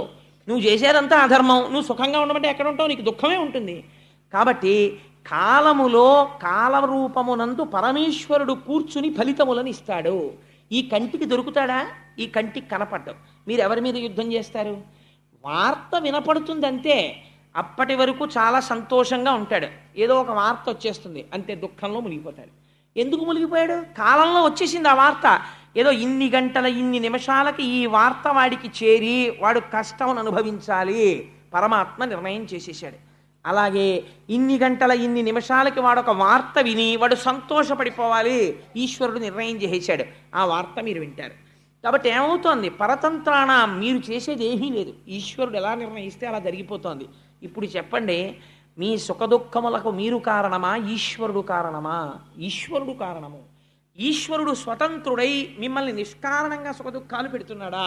మీరు చేసినటువంటి ధర్మాధర్మములను పాపపుణ్యములను బట్టి సుఖదుఖములను ఇస్తున్నాడు. కాబట్టి ఉపపాండవులు మరణించారంటే కాలాన్ని పాండవులు కూడా ఎదిరించలేకపోయారు భగవంతుడు సారథ్యం చేస్తుండగా. కాబట్టి ఇంక సామాన్యుడైనటువంటి వాడెంతరా? ఎప్పుడైనా ఓ చిన్న కష్టం వచ్చిందనుకోండి, వెంటనే బేలలైపోతారు కొంతమంది. నేను చాలామందిని చూస్తుంటాను ప్రపంచంలో, వాళ్ళ జీవితాలు చాలామంది కన్నా వడ్డించిన విస్తరులు. చాలామంది ఈ దేశంలో మీరు ఎప్పుడైనా రాత్రి 2 గంటల వేళ, నేను అమలాపురంలో ఉపన్యాసాలు చెప్పి ఒకప్పుడు వస్తుండేవాడిని, వస్తుంటే మంచి శీతాకాలంలో పడుకొని ఉంటారు. అంతవరకు ఎందుకండి, నేను మొన్న తిరుపతి యాత్ర చేసి తిరుపతి నుంచి వస్తూ వస్తూ తిరుపతి రైల్వే స్టేషన్లో ప్లాట్ఫామ్ మీద ఒక చైర్లో కూర్చుని ఉన్నాను, వెయిటింగ్ సీట్లో. ఆ రోజున శేషాద్రి బాగా లేట్ అని. ఒక వ్యక్తి శరీర ఛాయ తెల్లగా ఉంది. తల్లితో జ్ఞానప్రసూనామ్మ గారితో అన్నాను కూడా ఆ రోజున, కాళ్ళు కూడా మెరిసిపోతున్నాయి, ఇంతంత గడ్డాలు పెరిగిపోయి ముఖంలో తేజస్సు స్పష్టంగా కనపడుతోంది. బట్టలు ఎంత శుభ్రంగా ఉన్నాయో, కానీ అతను ఒక భిక్షుకుడు. ఇవాళ ఇల్లిల్లు తిరిగి భిక్షాటన చేసుకుంటున్నాడు. కూర్చోవడం కష్టంగా ఉంది, మాకు ఇంతంత దోమలు పొడిచేస్తున్నాయి. అంతమంది మధ్యలో ఆ సిమెంట్ బెంచీ కింద పడుకుని నిద్రపోతుంటే ఇంతంత దోమలు ఆ కంఠం మీద, ఈ కళ్ళ పక్కన, కణతల మీద పొడిచేస్తున్నాయి. పొడిచేస్తుంటే అతను అలా నిద్రపోతుంటే ఉండుండి ఆ దోమని ఇలా కొట్టుకుంటుంటే నాకు అతని ముఖం వంక చూస్తుంటే ఎంత వేదాంతం జ్ఞాపకానికి వచ్చిందో. ఇతను కూడా ఎక్కడో ఒక తల్లిదండ్రులకు పుట్టుంటాడు, ఎక్కడో పెరుగుంటాడు, శుభ్రమైన బట్ట కట్టుకోవాలి, ఒళ్ళు నీట్గా ఉంచుకోవాలని నిన్ను తెలిసాయి కాబట్టి ఒకప్పుడు ఏదో గౌరవనీయమైన బ్రతుకుంటాడు. కడుపున పుట్టినటువంటి పిల్లలు దగా చేసేస్తే ఒక ఆవిడికి ముష్టెత్తుకోవడానికి చేత కాక పరమ గౌరవనీయమైన వ్యక్తి నేను నిడదవోలు షటిల్ చేసే రోజుల్లో అక్కడ ఉన్న చంటి పిల్లల్ని ముద్దాడుతూ, బాబు చెయ్యి చాపి బొత్తిగా అడుక్కోలేనండి అని నిలబడితే గవర్నమెంట్ అఫీషియల్స్ షటిల్ చేసేవాళ్ళు. అయ్యా, నేను ఆ ఊరు పేరు చెప్పను, ఎందుకంటే గబుక్కున ఆవిడికి ఈ వార్త తెలిస్తే ఆవిడ బాధపడే అవకాశం ఉంటుంది, సభలో వాళ్ళు గుర్తుపట్టచ్చు. అందుకని ఆవిడ ఫలానా వ్యక్తి అండి, పిల్లలే ఆవిడ్ని మోసం చేసి రోడ్డు మీదకి గెంటేస్తే ఆవిడ బంగారం అంతా తీసేసుకుంటే పిచ్చి తల్లి ఎవరిని అడుక్కోలేక వీధుల్లోకి వెడితే గుర్తుపట్టేస్తారని రైలు ప్రయాణికుల వెంట తిరుగుతూ, ఆ రైలుల్లో కూడా ఎక్కేటప్పుడు తెలియని వాళ్ళు ఉన్నారంటే వాళ్ళ దగ్గరికి వెళ్ళి మాత్రమే ఆవిడ, బాబు ఏమైనా సాయం చెయ్యండి అని కూడా నోటితో అడగలేదండి అని షట్లర్స్ ఒకళ్ళకొకళ్ళు చెప్పుకుని ఓ రూపాయి 2 రూపాయలు ఇస్తే దాంతో టిఫిన్ తిని దాంతో జీవితం గడుపుకుంటూ ఆవిడ రైల్లో కనపడేది నాకు. మీరు ఆలోచించండి, కాలోహి దురతిక్రమ, ఎంతంత వైభవాలు అనుభవించినటువంటి వాళ్ళు అంతంత అటువంటి నీచమైనటువంటి జీవితాలు గడుపుతున్నారు. మీకు నేను ఒక ఉదాహరణ చెప్తాను. ఒకసారి నేను ఆశ్రమ శ్రావణి మన ఊర్లోనే ఉంది, నేను ఆ వృద్ధాశ్రమానికి వెళ్ళాను. మా తల్లి అనురాధ గారు కూడా వచ్చారు ఆ రోజున, సంవత్సరాది నాడు అనుకుంటా. ఈ ఊర్లోనే ఉంటారు ఒక తల్లి, ఆవిడ పేరు నాకు జ్ఞాపకం లేదు, కానీ శరన్మేఘము అని పుస్తకం రాశారు. ఎంత చంటి పిల్లల్ని కాపాడినట్టు కాపాడతారు అక్కడ ఉన్న వృద్ధుల్ని. ఒక దుర్మార్గుడైన కొడుకు, నేను ఈ మాట అనడానికి ఏమీ వెనకంజ వేయట్లేదు, నేను తెలిసే ఈ మాట ప్రయోగిస్తున్నాను. తల్లిని, అమ్మా నిన్ను దేవాలయానికి తీసుకెళ్తున్నానమ్మా అని చెప్పి తీసుకొచ్చి వృద్ధాశ్రమంలో విడిచిపెట్టి వెళ్ళిపోతే ఆ తల్లికి పిచ్చెక్కిపోయింది. ఆవిడ రోజు పెట్టి సర్దేసుకుని అన్నం తిని, మా అబ్బాయి వచ్చేస్తాడండి నేను వెళ్ళిపోతాను, మా అబ్బాయి వచ్చేస్తారండి నేను వెళ్ళిపోతాను అని ఇలా చెప్తూ ఉంటారు పాపం అందరికీ, వెళ్ళిన వాళ్ళకి. ఆ తల్లి మాకు చెప్పారు, మీకు గుర్తుంది కదమ్మా, ఏంటి వాళ్ళ అబ్బాయి తీసుకొచ్చి ఇలా దింపి వెళ్ళిపోయాడండి, ఆవిడకి పిచ్చి వచ్చేసింది. ఎవరిని నమ్ముతారు ప్రపంచంలో మీరు? కాలోహి దురతిక్రమ. వాళ్ళకొచ్చిన కష్టం కన్నా మీకు వచ్చిన కష్టాలు పెద్దవా? ఒక పిసరు జ్వరం వస్తే, ఒక చిన్న ఎదురుదెబ్బ తగిలితే, కొద్ది పిసరు మోకాలు నెప్పెడితే భోరుమని ఏడ్చేసి పరమేశ్వరుడు ఇంత వైభవాన్నిచ్చి, ఇళ్ళిచ్చి, వాకిళ్ళిచ్చి, ఉద్యోగాలిచ్చి ఎప్పుడో చేసుకున్న పాపకర్మకి చిన్న కష్టం ఒక్కటి పెట్టినంత మాత్రం చేత దిగాలు పడిపోయి నేలన పడిపోయి గుండెలు బాధేసుకుని లేనిపోని నిరుత్సాహం తెచ్చేసుకుని ఎప్పుడూ కష్టాలే ఆలోచించుకుంటూ నేనేమిటి ఇలా ఉందండి నేనేమిటి ఇలా ఉందండి అని బతకడం నీ అంత నువ్వు పాడు చేసుకున్న జీవితమా? ఈశ్వరుడిచ్చినటువంటి ఉజ్వలమైన జీవితాన్ని నువ్వు నాశనం చేసుకుంటున్నావా? ఒక్కసారి భీష్ముడి స్తోత్రం చదువు. అంతటి పాండవులకి కష్టం వచ్చింది, వాళ్ళు దిగాలు పడిపోయారా? పడిపోలేదే. పాండవులు తమ జీవితాలు పండించుకుని మోక్ష మార్గంలో వెళ్ళిపోయారు, కృష్ణుణ్ణి నమ్ముకుని వెళ్ళిపోయారు. నువ్వు ఎందుకు వెళ్ళలేవు? భీష్మస్తుతి కేవలం వినడానికి కాదు. భీష్ముడు ఏదో పద్యం చదివాడండి ఆ రోజున, నేను సారా పద్యం చదివేసి మీకు అర్థం చెప్పడానికి కాదు. భీష్మస్తుతి మీరు ఆ పద్యాన్ని జ్ఞాపకం పెట్టుకుంటే మీ కష్టాన్ని తట్టుకోవడానికి అదొక టాబ్లెట్. ఎంత గొప్ప పద్యం చెప్పాడో చూడండి. ఆ మాట చెప్పి ఆయన అంటాడు, కృష్ణుడి వంక చూసి ఇంకా ప్రాణోత్క్రమణం చేసే సమయం ఆసన్నం అయిపోతుంది, ఏకాదశి ఘడియలు వచ్చేసాయి. ఆయన అన్నాడు, త్రిజగన్మోహన నీలకంతి తను ఉద్దీపింప ప్రాభాత నీరజ బంధు ప్రభమైన చేలముపయింద్రంజిల్ల నీలాల కవ్రజ సంయుక్త కుంతలములు ఆ నుదిటిపై నొప్పంగా మా విజయుంచేరెడువన్యకాడు మది నావేశించు నెల్లప్పుడు. ఎంత గొప్ప మాట అంటాడంటే, నా మనస్సునందు సర్వకాలముల యందు ఉండవలసిన వాడెవడు? త్రిజగన్మోహన నీలకాంతి తను ఉద్దీపింప ప్రాభాత నీరజ బంధు ప్రభమైన చేలముపయింద్రంజిల్ల నీలాలక వ్రజ సంయుక్త ముఖారవిందమతి సేవ్యంబై విజృంభింప మా విజయుంచేరెడువన్యకాడు మది నావేశించు నెల్లప్పుడు. ఒక స్థితికి వెళ్ళిపోయిన తర్వాత చిన్నతనం నుంచి మనిషి జీవితంలో నేర్చుకోవలసింది నేర్పుతున్నాడు భీష్ముడు. బాహ్య పూజ కాదు, బాహ్య పూజ ఎంతసేపు చేస్తారు, ఇక్కడ పెట్టుకోవాలి పరమాత్మని, ఎలా పెట్టుకోవాలో నేర్పుతున్నాడు.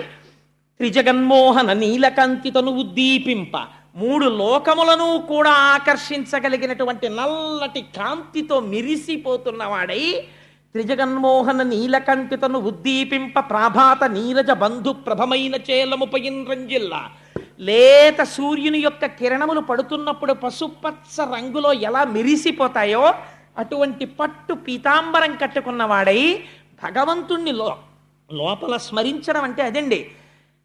ప్రభాత నీరజ బంధు ప్రభమైన చేలముపయింద్రంజిల్ల నీలాలక వ్రజ సంయుక్త ముఖారవిందమతి సేవ్యంబై విజృంభింప మా విజయుంచేరెడువన్యకాడు. ఆ పిలవడంలో ఆప్యాయత చూడండి. మా విజయుంచేరెడువన్యకాడు, మా విజయుడేమిటి? ధర్మమునందు నిలబడి కృష్ణుడి సారథిగా చేసుకున్నవాడు. ఎత్ర యోగేశ్వర కృష్ణో ఎత్ర పార్థోధనుర్ధర తత్ర శ్రీ విజయోభూతి ధ్రువానీతిర్మతిర్మమ. సర్వకాలముల యందు కృష్ణుడిని ఆశ్రయించి ఉన్నవాడు. అటువంటి విజయుని చేరని వన్యకాడైనటువంటి కృష్ణుడున్నాడే, ఆయన కుంతలములు ఇలా ముఖం మీద పడుతుండగా పచ్చని పట్టుపుట్టం కట్టుకుని మెరిసిపోతున్న కాంతితో నిలబడినటువంటి ఆ కృష్ణ పరమాత్మ ఉన్నారే, ఆయన సర్వకాలముల యందు మది నావేశించు నెల్లప్పుడు. ఎప్పుడు నా మనస్సులో ఆ కృష్ణ పరమాత్మ యొక్క స్వరూపము నిలబడిపోవుగాక. ఇది ఆయన చేసిన స్తోత్రం. నేను పూజామందిరంలో బాగా పూజలు చేయాలి, కోటిపత్రి పూజ చేయాలి, ఇది అడగలేదు ఆయన. ఏది కావాలో చెప్తున్నాడు. నా మనస్సునందు ఎప్పుడు కృష్ణుడు నిండి నిబిడీకృతమైపోవాలి అని ఆయన అంటారు. మహానుభావుడు ఆ అడగడంలో ఉన్న గొప్పతనం ఏమిటో తెలుసా అండి? బాహ్యంలో కాదు ఉండవలసింది, ఇక్కడ పరమాత్మని ప్రతిష్ఠ చేసుకోవాలంటే ముందుండవలసినటువంటిది భక్తి. ఆ ఎదురుగుండా ఉన్నవాడు ఎటువంటి వాడు అన్నది ఆయన గుర్తించాడు. హయరింకాముక ధూళి ధూసర పరిన్యస్తాల కోపేతమై రయజాత శ్రమతోయ బిందుయుతమై రంజిల్లు నిమ్మోముతో జయముం పార్థునకిచ్చు వెట్కనని నా శస్త్రాహుతించాలనొచ్చయు బోరించు మహానుభావు మదిలో చింతింతు నశ్రాంతమున్. అశ్రాంతమున్ ఎప్పుడు విడిచిపెట్టకుండా చింతింతూ ఆయన గురించే స్మరణ చేస్తూ నేను పొంగిపోతుంటాను. ఎలాంటి వాణ్ణి? హయరింకాముక ధూళి ధూసర పరిన్యస్తాల కోపేతమై. ఆయన కర్మ కాలిందా? ఎక్కడో పాలసముద్రంలో ఆదిశేషుడి మీద ఇలా చెయ్యి అలవోకగా పెట్టుకుని పడుకుంటే హాయిగా రెండు పాదములను జాపి పడుకున్నటువంటి స్వామి యొక్క పాదార విందములను చూసి లక్ష్మీ మహీతదనురూప నిజానుభావ నీడాది దివ్య మహిషీకర పల్లవానాం ఆరుణ్య సంక్రమణ తక్కిల సాంద్ర రాగౌ శ్రీ వెంకటేశ చరణౌ శరణం ప్రపద్యే. ఆ లక్ష్మీదేవి ఒత్తుతున్నటువంటి పాదముల చేత శోభిస్తున్నటువంటి పరమాత్మ ఎక్కడో దివ్యమంగళ విగ్రహుడై ఉండవలసినటువంటి వాడు రాశీభూతమై అలా యోగులకు దర్శనమిచ్చేటటువంటి స్వరూపమున్నవాడు, అంతటా నిండి నిబిడీకృతమై జ్ఞాననేత్రము చేత మాత్రమే తెలియబడేటటువంటి వాడు ఇవాళ ఎటువంటి స్థితికి వచ్చాడు? తనని నమ్ముకున్న వాణ్ణి రక్షించడం కోసమని హయరింకాముక ధూళి ధూసర పరిన్యస్తాల కోపేతమై ఆయన గుర్రాల్ని నడుపుతుంటే, ఏం గుర్రాల్ని నడపడం అంటే మాట్లాడే, అర్జునుడి రథానికి కట్టినటువంటి గుర్రాల యొక్క కళ్ళాలన్నింటినీ కలిపి ఎడంచేత్తో పట్టుకోవాలి. పట్టుకుని ఎవరు ప్రతిద్వందో అటువైపుకి నడపడానికి వీలుగా తీసుకెడుతుండాలి. ఒక పక్క చేతులు తెగిపోతుంటాయి, కాళ్ళు తెగిపోతుంటాయి, భయంకరమైన యుద్ధం జరుగుతుంటుంది. ముందు సారథిని కొడతారు పైగాను. ఒక చేత్తో ఆ వేత్రదండం పట్టుకోవాలి, ఆ గుర్రాల్ని అదల్చడానికి హై హై అంటుండాలి. అవి పట్టుకుని నడుపుతుంటే ఆ ముందు వెళ్ళిపోతున్నటువంటి రథాల వల్ల, ఆ జోరు వల్ల, పెద్ద పెద్ద ఘీంకారాలు చేస్తూ పడిపోతున్న ఏనుగుల వల్ల, సకిలిస్తున్న గుర్రాల వల్ల యుద్ధభూమిలో పైకి బోలెడంత మట్టి రేగుతుంది. ఆ రేగిన మట్టి అంతా స్వామి ఒంటి మీద పడిపోయింది. ఇంత మట్టి పడిపోయి యుద్ధభూమిలో గుర్రాల యొక్క కళ్ళాలు పట్టుకొని, చేతిలో ఆ వేత్రదండం పట్టుకొని గుర్రాల్ని తోలుతూ సూర్యోదయానికి నించున్నవాడు సూర్యాస్తమయం వరకు అర్జునుడికి సారథ్యం చేశాడయా. తనని నమ్ముకున్న వాడి కోసం ఎంతకి జారిపోయాడు నా తండ్రి. హయరింకాముక ధూళి ధూసర పరిన్యస్తాల కోపేతమై రయజాత శ్రమతోయ బిందుయుతమై. అసలు అలసట అంటే ఏమిటో తెలియదు మా స్వామికి. ఎందుకని ఎప్పుడు అంతగా ఆరాధింపబడుతూ హాయిగా ఉండేటటువంటి స్వామి యుద్ధం చేసి చేసి రథాన్ని అటు తిప్పి ఇటు తిప్పి కాసేపటికి అర్జునుడు అంటాడు భీష్ముడి వైపుకు పోని అంటాడు. అంటే భీష్ముడి వైపుకి తీసుకెళ్ళాలి. ఎవరో వస్తారు, వచ్చి అయ్యా అక్కడ ద్రోణుడు చాలా మందిని చంపేస్తున్నాడు, అర్జున మీరు రావాలంటాడు. ద్రోణుడి వైపుకు పోని అంటాడు. మళ్ళీ గబగబా ద్రోణుడి వైపుకి తీసుకెళ్ళాలి. తన యొక్క శాసనము చేత, తన కంటి చూపు చేత లోకములనన్నింటినీ పాలించగలిగినటువంటి శక్తి కలవాడు ఇవాళ తన వెనకనున్నవాడు అక్కడికి రథం పోని ఇక్కడికి రథం పోని అంటే అలాగే బాబయ్య అని రథం తోలుతున్నాడు. ఏమి ఆశ్చర్యం రా మహానుభావుడిది. అలసట తెలియనటువంటి వాడికి చెమట పట్టింది. నుదురంతా చెమట పడితే తుడుచుకోవడానికి టైం లేదు. ఎందుకని? ఎడం చేత్తో పగ్గాలున్నాయి, కుడి చేత్తో వేత్రదండం ఉంది. ఏది కింద పెట్టి ఉత్తరీయం తీసి ఇలా ఇలా తుడుచుకున్నా ఈ లోపల ఏం ప్రమాదం వస్తుందో, గభాలను ఎవరు బాణం వేసేస్తారో. అందుకని ఇలా కారిపోతున్న చెమటలు కూడా తుడుచుకోకుండా రయజాత శ్రమతోయ బిందుయుతమై రంజిల్లు నెమ్మోముతో. మామూలుగా అందరూ చూశారండి కృష్ణ పరమాత్మ ముఖాన్ని. అర్జునుడి కోసమని యుద్ధం చేస్తున్నప్పుడు నేను పెట్ల కొట్టేస్తుంటే కవచాలు, అర్జునుడిని రక్షించుకోవడం కోసమని ఆ రథాన్ని అటు ఇటు తిప్పుతూ బాణాలకి దొరకకుండా రక్షించుకోవడం కోసమని ప్రయత్నం చేస్తుంటే సారథిగా ఆయనకి చెమట పట్టేట్టు కొట్టాను. చెమటతో కూడిన కృష్ణుడి యొక్క ముఖాన్ని నేను చూశాను. రయజాత శ్రమతోయ బిందుయుతమై రంజిల్లు నెమ్మోముతో జయము పార్థునకిచ్చు వెట్కనని నా శస్త్రాహుతి చాలా నొచ్చియు. ఎలాగైనా అర్జునుడికి గెలిపించేద్దామని ఎన్ని రకాలుగా రథాన్ని తిప్పినా నేను చేతిలో ధనస్సు పట్టుకుని సారథిని కొట్టాలి కాబట్టి నేను బాణం వెంట బాణం వేసి కొట్టేస్తుంటే ఆయన కవచం పిట్లిపోతే, ఆయన ఒంటికి నేను కొట్టిన బాణాలు తగిలితే ఆయనలోంచి నెత్తురు కారిపోతుంటే ఇంకా అర్జునుడినే రక్షించుకుందామని ఇన్ని దెబ్బలు తిని కూడా కృష్ణుడికి తగలకుండా రథాన్ని అటు ఇటు తిప్పుతున్నటువంటి భక్తపరాధీనుడైన పరమాత్మ ఉన్నాడే, వాడు నా మదిని ఆవేశించు నెల్లప్పుడు, వాడు నా మనస్సు యందు నిలబడుగాక. ఇది ఆయన వెళ్ళిపోయే ముందు చేసుకున్న ప్రార్థన. ఎంతటి మహోత్కృష్టమైనటువంటి వాడో చూడండి. ఆయన అంటాడు ఇక్కడతో సరిపోయిందా కృష్ణుడి యొక్క లీల? కుప్పించి ఎగసిన కుడలంబుల కాంతి గగన భాగం బెల్ల కప్పికొనగా ఉరికిన నోర్వక ఉదరంబులోనున్న జగముల వ్రేగున జగతి కదుల చక్రంబు చేబట్టి చనుదించురయమున పైనున్న పచ్చని పటముజార నమ్మితి నాలా ఉనగుబాటు చేయకు మన్నింపు మని క్రీడి మరల దిగువ కరికి లంఘించు సింహంబు కరణి మెరసి నేడు భీష్ముని చంపుదు నిన్ను కాతు విడువు మర్జున ఎటంచు మద్ది శిఖవృష్టి తెరలి తనుదెంచు దేవుండు దిక్కు నాకు. యుద్ధభూమిలో అంపశయ్య మీద పడిపోయి బాణముల తలగడా మీద తల పెట్టుకుని ఒంట్లోంచి రక్తమంతా కారిపోయిన తర్వాత కృష్ణ పరమాత్మని ఆపాదమస్తకం చూస్తూ చెప్తున్నాడు, నువ్వు ఎంత భక్తపరాధీనుడవో నాకు తెలుసు. యుద్ధభూమిలోకి నువ్వు అర్జునుడికి సారథ్యం చేయడానికి వచ్చే ముందు ప్రతిజ్ఞ చేశావు, అస్త్రము పట్టను అన్నావు. నేను ప్రతిజ్ఞ చేశాను నీతో పట్టిస్తాను అన్నాను. నువ్వెలా పడతావో నాకు తెలుసు. నేనేం చేశానో తెలుసా? 10వ రోజు యుద్ధంలో అర్జునుడి మీద బాణ పరంపర కురిపించి కొట్టేశాను. అర్జునుడిని కొట్టేస్తే నువ్వు తప్పించగలిగినంతసేపు తప్పించి వెనక్కి తిరిగి చూసావు. అసలు అర్జునుడు ఏమైనా యుద్ధం చేస్తున్నాడా అని అనుమానం వచ్చింది. వెనక్కి తిరిగి చూస్తే పూచిన మోదుగు చెట్టులా రక్తం కారిపోతోంది బాణాలతోటి. అంతే. ఎందుకు వచ్చింది నీకు కోపం? నిన్ను నమ్ముకున్నవాణ్ణి నేను కొట్టానని కోపం వచ్చేసింది. ఆ కోపంలో నీ ఒడలు నీవు మరిచిపోయావు పరమాత్మ. అంత భక్త పరాధీనుడివయ్యా నువ్వు. ఆ రోజున ఏం చేశావు? కుప్పించి ఎగసిన కుండలం పులకాంతి గగన భాగం బెల్ల కప్పికొనగా లైవ్ టెలికాస్ట్ ఇచ్చేస్తున్నాడు మహానుభావుడు. ఒక్కసారి ఆ ఎడం చేతిలో పట్టుకున్న కళ్ళాలు విసిరవతల పారేసి ఆ వేత్రదండాన్ని నేలకేసి కొట్టి ఇలా కూర్చుని సారథ్యం చేస్తున్నవాడు ఒక్కసారి రథంలోంచి కిందకి గభాల దూకేసేట. దూకేసేటప్పటికి ఆ కుండలాలు చెవులకు పెట్టుకున్నవి ఇలా ఊగేటప్పటికి ఆ మణికుండలముల కాంతి గగన భాగం అంతా కప్పేసింది. గగన భాగం బెల్ల కప్పికొనగా ఉరికిన ఓర్వక ఉదరంబులోనున్న జగముల వ్రేగున జగతి కదుల. అన్ని భువన భాండాలు నీ కడుపులో ఉన్నాయి కదా. నువ్వు ఒక్కసారి దూకేసేటప్పటికీ బ్రహ్మాండములన్నీ ఇలా కదిలి అలా దూకేశావు ఆ రోజున. ఉరికిన నోర్వక నుదరంబులోనున్న జగముల వ్రేగున జగతి కదుల. చక్రంబు చేబట్టి చనుదెంచురయమున పైనున్న పచ్చని పటముజార. అయ్యో, ఉత్తరీయం జారిపోకూడదని కూడా నువ్వు చూసుకోలేదు. పట్టనన్న వాడివి చక్రం పట్టేశావు. పట్టేసి గబ గబ గబ నడిచొచ్చేస్తుంటే నా మీదకి ఎదురుగుండా నేను ధనస్సు పట్టుకుని యుద్ధం చేస్తుంటే ఇలా పట్టుకుని ఇలా కళ్ళు తెరుచుకుని ఇలా వచ్చేస్తుంటే నువ్వు వేసుకున్న ఉత్తరీయం జారి కింద పడిపోయింది. కనీసం ఇలా ఉత్తరీయం తీసివేసుకోలేదు. అంత కోపంతో వచ్చేసావు ఆ రోజున నా మీదకి. అప్పుడు నమ్మి తినాలా ఉనగుబాటు చేయకు మన్నింపుమని క్రీడి మరల దిగువ. బావా బావా బావా బావా అని ధనస్సు పక్కన పారేసి అర్జునుడు దూకేశాడు.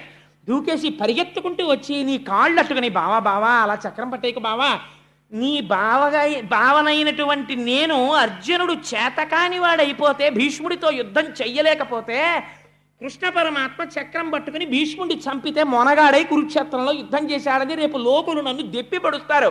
బావా వదిలేకు బావా చక్రాన్ని, నువ్వు పట్టుకోకు బావా అని అర్జునుడు నీ వెంట పడ్డాడు ఆ రోజున.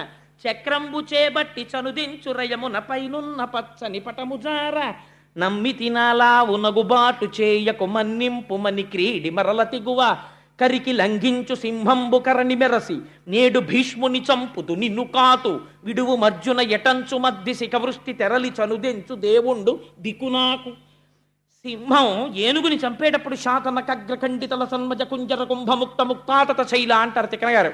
అలా ఒక్కసారి ఎగిరి సన్నటి నడువుతో దూకి ఆ ఏనుగు యొక్క కుంభస్థలం మీద కూర్చుని పంజాతో కొట్టి చీల్చేసి ముత్యాల్ని పైకి తీసినట్టు ఆనాడు ఏనుగు మీద దూకుతున్న సింహం అన్నట్టుగా నువ్వు చక్రం పట్టుకుని గబ గబ వెళ్ళిపోతూ అర్జునుడు ఎదురొచ్చి కాళ్ళ మీద పడిపోతే ఊరుకోవాల్సిన పక్కకిలే చంపేస్తాను వాడి భీష్ముడిని ఏమనుకుంటున్నాడో.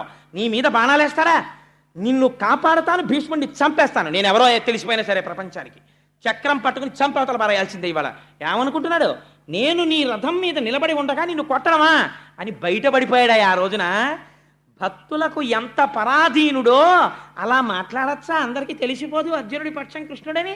అప్పుడేమో బావా ఎప్పుడు వచ్చి తీవు మునుముందుగా అర్జును నేను చూచితిన్ అని అంత టకరదనం ప్రదర్శించాడు. ఎంతో నైపుణ్యంతో సమానంగా ఇచ్చినట్టు చెప్పాడు. ఇప్పుడు బయటపడిపోట్లా ఎవరి పక్షమో అని కూడా చూసుకోకుండా నేడు భీష్ముని చంపుతు నిన్ను కాతు విడువు మర్జున ఎటంచు మద్ది శిఖవృష్టి తెరలి చనుదెంచు దేవుండు దిక్కు నాకు. ఆ భక్త పరాధీనుడై ఆ రోజున అన్నీ మరిచిపోయి అర్జునుడిని రక్షించడానికి తన ప్రతిజ్ఞ భంగం చేసేసి చక్రం పట్టుకుని దూకేసి నా మీదకొచ్చేటట్టు చేసిన ఘనత నాదే. అలాంటి కృష్ణుడిని నేను చూశాను రథంలో కూర్చొని యుద్ధం చేస్తూ. ఆ మూర్తి నా కళ్ళల్లో ఉండిపోయింది. మనకి ఉండిపోగలదు ఆ పద్యం నేర్చుకుంటే శిశపద్యం.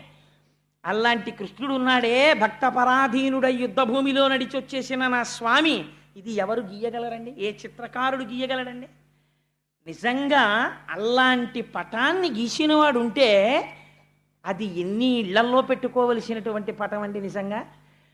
అలాంటి పరమాత్మ అటువంటి దేవుడున్నాడే. కృష్ణుడు అనలేదు, పొద్దున స్వామి అన్నారే సమస్త ఇంద్రియములకు శక్తి ఇచ్చి అంతటా వ్యాపించిన వాడు ఒక ఆకారమును తీసుకుంటే వాడే వాడని నేను గుర్తుపట్టాను. భక్తుల కోసం అంత జారిపోయినవాడు, అంతకి దిగిపోయినవాడు, ఆయన్ని నమ్ముకున్న నన్ను మాత్రం రక్షించడా? నాకెవరు దిక్కు? ఈ అంపశయ్య మీద పడిపోయి ఉండగా వాడే నాకు దిక్కు. అట్టి దేవుండు దిక్కు నాకు అని ఆయన అంటాడు. ఆ అర్జునుడు యుద్ధానికి వచ్చినప్పుడు చాలా పెద్ద మొనగాడిలా యుద్ధానికి వచ్చాడు, మహావీరుడిలా యుద్ధానికి వచ్చాడు. కానీ తీరా యుద్ధానికి వచ్చిన తరువాత అటుపక్క దుర్యోధనుడి సైన్యం ఉంది, ఇటుపక్క పాండవుల సైన్యం ఉంది. మధ్యలో రథాన్ని నిలబెట్టారు. తీరా నిలబెట్టిన తరువాత తనవారి చంపజాలక వెనుకకు పో నిచ్చు విజయుని శంకన్ ఘనయోగ విద్యబాపిన మునివంజుని పాద భక్తి యొనయును నాకున్. ఆ రోజున ఇంతార్జనుడు వాళ్ళందరినీ చూసి, అయ్యో బావా, అందులో మా బావలు ఉన్నారు, పినతండ్రులు ఉన్నారు, తాతలు ఉన్నారు, గురువులు ఉన్నారు, వీళ్ళందరినీ చంపేసి ఈ నిత్తుటికుడు నాకెందుకు, నేను యుద్ధం చేయనని ఇంత బేలైపోయి ఇంత గాంధీవం చేతిలో ఉన్నవాడు జావకారిపోతుంటే ఎవ్వరికీ వినపడనటువంటి రీతిలో భగవద్గీతని బోధ చేసి మళ్ళీ అర్జునుడు చిట్ట చివరికి వెళ్ళేటప్పటికి నష్టోమోహ స్మృతిర్లప్త, నా అజ్ఞానం పోయింది, కృష్ణ పరమాత్మ నీ అనుగ్రహం చేత నాకు స్మృతి కలిగింది, ఏది తెలుసుకోవాలో దాన్ని నేను తెలుసుకున్నాను అని యుద్ధం చేసేటట్టుగా తనవారి చంపజాలక వెనుకకపో నిచ్చు విజయుని శంకన్ ఘనయోగ విద్యపాపిన మునివంజుని పాద భక్తియునయును నాకున్. అటువంటి మహాపురుషుడున్నాడే, అజ్ఞానమును బోధించినటువంటి భగవద్గీతా శాస్త్రం, సమస్త ఉపనిషత్తుల యొక్క సారాంశమైనటువంటి ఆ భగవద్గీత ప్రబోధం చేసినటువంటి కృష్ణ పరమాత్మ యొక్క పాదారవిందముల యందు సర్వకాలముల యందు నాకు భక్తి కలుగుగాక అని ప్రార్థన చేసి ఆయన అంటాడు, తనకున్ భృత్యుడు వినికాచుట మహాధర్మంబు ఉమ్మంచు అర్జున సారథ్యము పూని పగ్గముల సజ్జోగంబునన్ పట్టుచున్ ములికోలన్ వడిపూని ఘోటకములన్ మోదించి తాడించుచున్ జనులన్ మోహమునంద చేయు మహాపురుషున్ సేవించదన్ అంటాడు. ఎంత చిత్రమైన పద్యమో చూడండి. అక్కడికి వెళ్ళినప్పుడు ఎంత చిత్రం జరిగిందంటేట, కురుక్షేత్ర యుద్ధంలో ఆ రథాన్ని పట్టుకుని నిలబడ్డాడు. తీరా నిలబడిన తరువాత దేనికి ఒప్పుకున్నాడు? ప్రపంచంలో 2 పదవులు చేయడానికి ఎవ్వరూ ఒప్పుకోరు. అంటే అవి కొంచెం దిగువ స్థాయిలో ఉండేటటువంటి పదవులు అని భావిస్తారు. కానీ వాటికి ఉండే గౌరవం వాటికి ఉంది. ఒకటి, ఎవ్వరూ కూడా తక్కువ పోస్టుగా భావించేది మెసెంజర్. మెసెంజర్ అంటే ఒక చోటు నుంచి ఫైల్ని ఇంకో చోటికి, లేకపోతే ఒక వార్తని ఒక చోటు నుంచి ఇంకో చోటికి పట్టుకెళ్ళేవాడిని మెసెంజర్ అని పిలుస్తాం. కాబట్టి ఆ ఉద్యోగం ఎవరు ఒప్పుకోరు. రెండోది డ్రైవర్. దానికి వేళ ఉండదు, పాలుండదు. ఆఫీసర్ గారికి ఎప్పుడు పని తగిలితే అప్పుడే అంతసేపు తిప్పవలసిందే. ఇవాళ సాయంకాలం కొంచెం ఇంటికి వచ్చేస్తారా అండి, శ్రావణ శుక్రవారం అని భార్య ఉందనుకోండి, నా చేతిలో ఏముంది, ఆయన ఎక్కడికి వెళ్తాడో ఇన్స్పెక్షన్కి అంటాడు. పాపం డ్రైవర్ గారి చేతిలో ఏముంటుంది? అందుకని 2 పోస్టులు చాలా క్లేశంతో కూడుకున్నవి. ఈ 2 చేయడానికి అంత తొందరగా ఒప్పుకోరు. కానీ ఈ 2 చేసి ఈ రెండింటినీ కూడా తనకి బిరుదులుగా పెట్టుకున్నాడు స్వామి. ఏమిటవి? ఒకటి పార్థ సారథి, నేను గుర్రాలు నడిపానయా అని పోస్టు పెట్టుకున్నాడు.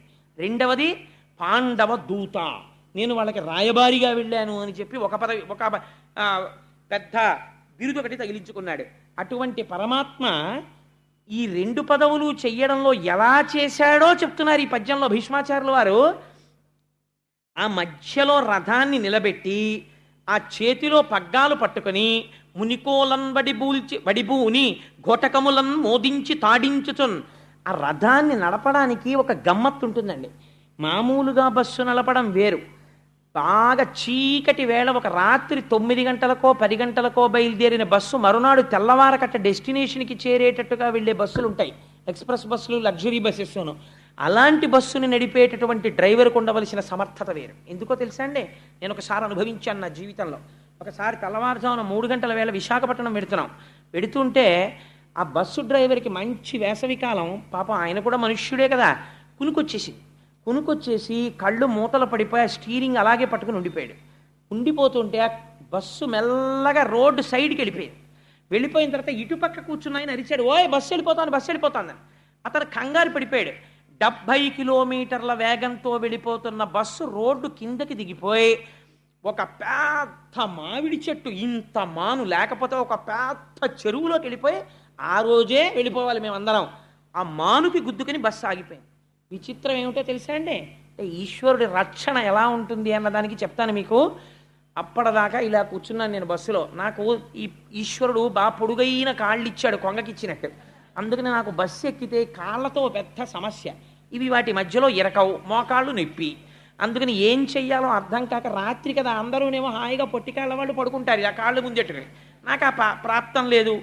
ఏం చెయ్యాలో అర్థం కాక ఈ రెండు కాళ్ళు పైకెత్తి మోకాళ్ళు ఎదుటి కుర్చీకి దాపెట్టుకుని ఇలా వెనక్కి పడుకున్నాను. పడుకోవడంలో 70 కిలోమీటర్ల వేగంలో వెళ్ళిపోతున్న బస్సు మామిడి చెట్టుని ఢీ కొడితే నేను ఒక్కడిని మాత్రం ఈ మోకాళ్ళు అడ్డుండడంలో ఇలా ముందుకొచ్చి వెనక్కి వెళ్ళిపోయాను. మిగిలిన వాళ్ళు అందరూ స్పృహ తప్పిపోయారు, నా భార్యతో సహా అందరూ స్పృహ. నేను ఒక్కడినే ఆ రోజు బస్సులో తెలుగులో ఉన్నవాడిని. ఎంత భయంకరమైన పరిస్థితితో చూడండి. పెద్ద చప్పుడుతో బస్సు ఆగిపోయింది. నాకు ఒక రకమైన వెర్రిలో వచ్చేసింది. లేచి చూసేటప్పటికి ఎక్కడ చూసిన రక్తమే బస్సు నిండా. అందరూ పడిపోయినారు, ఎవ్వరు లేరు. నేను ఒక్కడినే నిలబడి ఉన్నాను బస్సులో. ఏమైంది ఏమైందని అరిస్తే ఒక్కొక్కళ్ళకి తెలివి వచ్చింది. దిగితే నాతో పాటు మా మేనల్లుడు వస్తున్నాడు. వాడికి కాలు విరిగిపోయింది ఆ బస్సు కొట్టేసుకుని. ఇలాగా దెబ్బలు తగిలి స్పృహ తప్పిపోయారు, చెట్ల కింద పడుకోబెట్టారు. సరే వైజాగ్లో పెట్రోలింగ్ వ్యాన్స్ వచ్చి తీసుకెళ్ళాయి. మా మేనల్లుడికి కట్టు కట్టించడానికి నేను వైజాగ్ హాస్పిటల్కి వెళ్ళేటప్పటికి పరిస్థితి ఏమిటో తెలుసా అండి? చాలామందికి ఇక్కడ పళ్ళు ఇక్కడికి వచ్చాయి. ఇలా కొట్టుకోవడంలో ముందు కుర్చీలకి ఈ పళ్ళు వెళ్ళి ఇలా కొట్టుకోవడంలో ఈ పళ్ళు ఒక్కసారి దెబ్బ కొట్టి ఇక్కడ పళ్ళన్నీ ఇక్కడికి వచ్చేసేలాగా. వాళ్ళందరికీ ఒకే ఆపరేషన్. ఇక్కడ వరకు కోసేసి ఆ పళ్ళు పీకుతున్నారు. ఆ రోజు రక్షించిన వాడు ఎవరండి? పరమాత్మ. డ్రైవర్ అంటే అంత సామాన్యం కాదు. ఒక రాత్రి అయ్యేటప్పటికీ మనం హాయిగా టిఫినో భోజనమో చేసేసి బస్సు ఎక్కేసి అంతే కునికేయడం మొదలెడతాం. కొనకని వాడు అందులో ఆయన ఒక్కడే ఉంటాడు.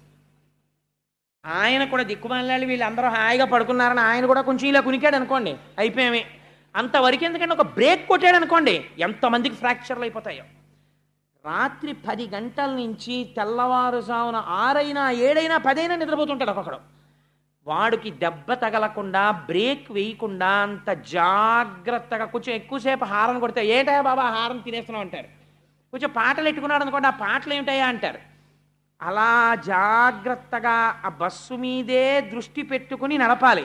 రథం లోపల ఉన్న వాళ్ళ క్షేమం అంతా ఎవరి మీద ఉంటుందో తెలుసా అండి? రథం నడిపేవాడి మీద ఆధారపడి ఉంటుంది.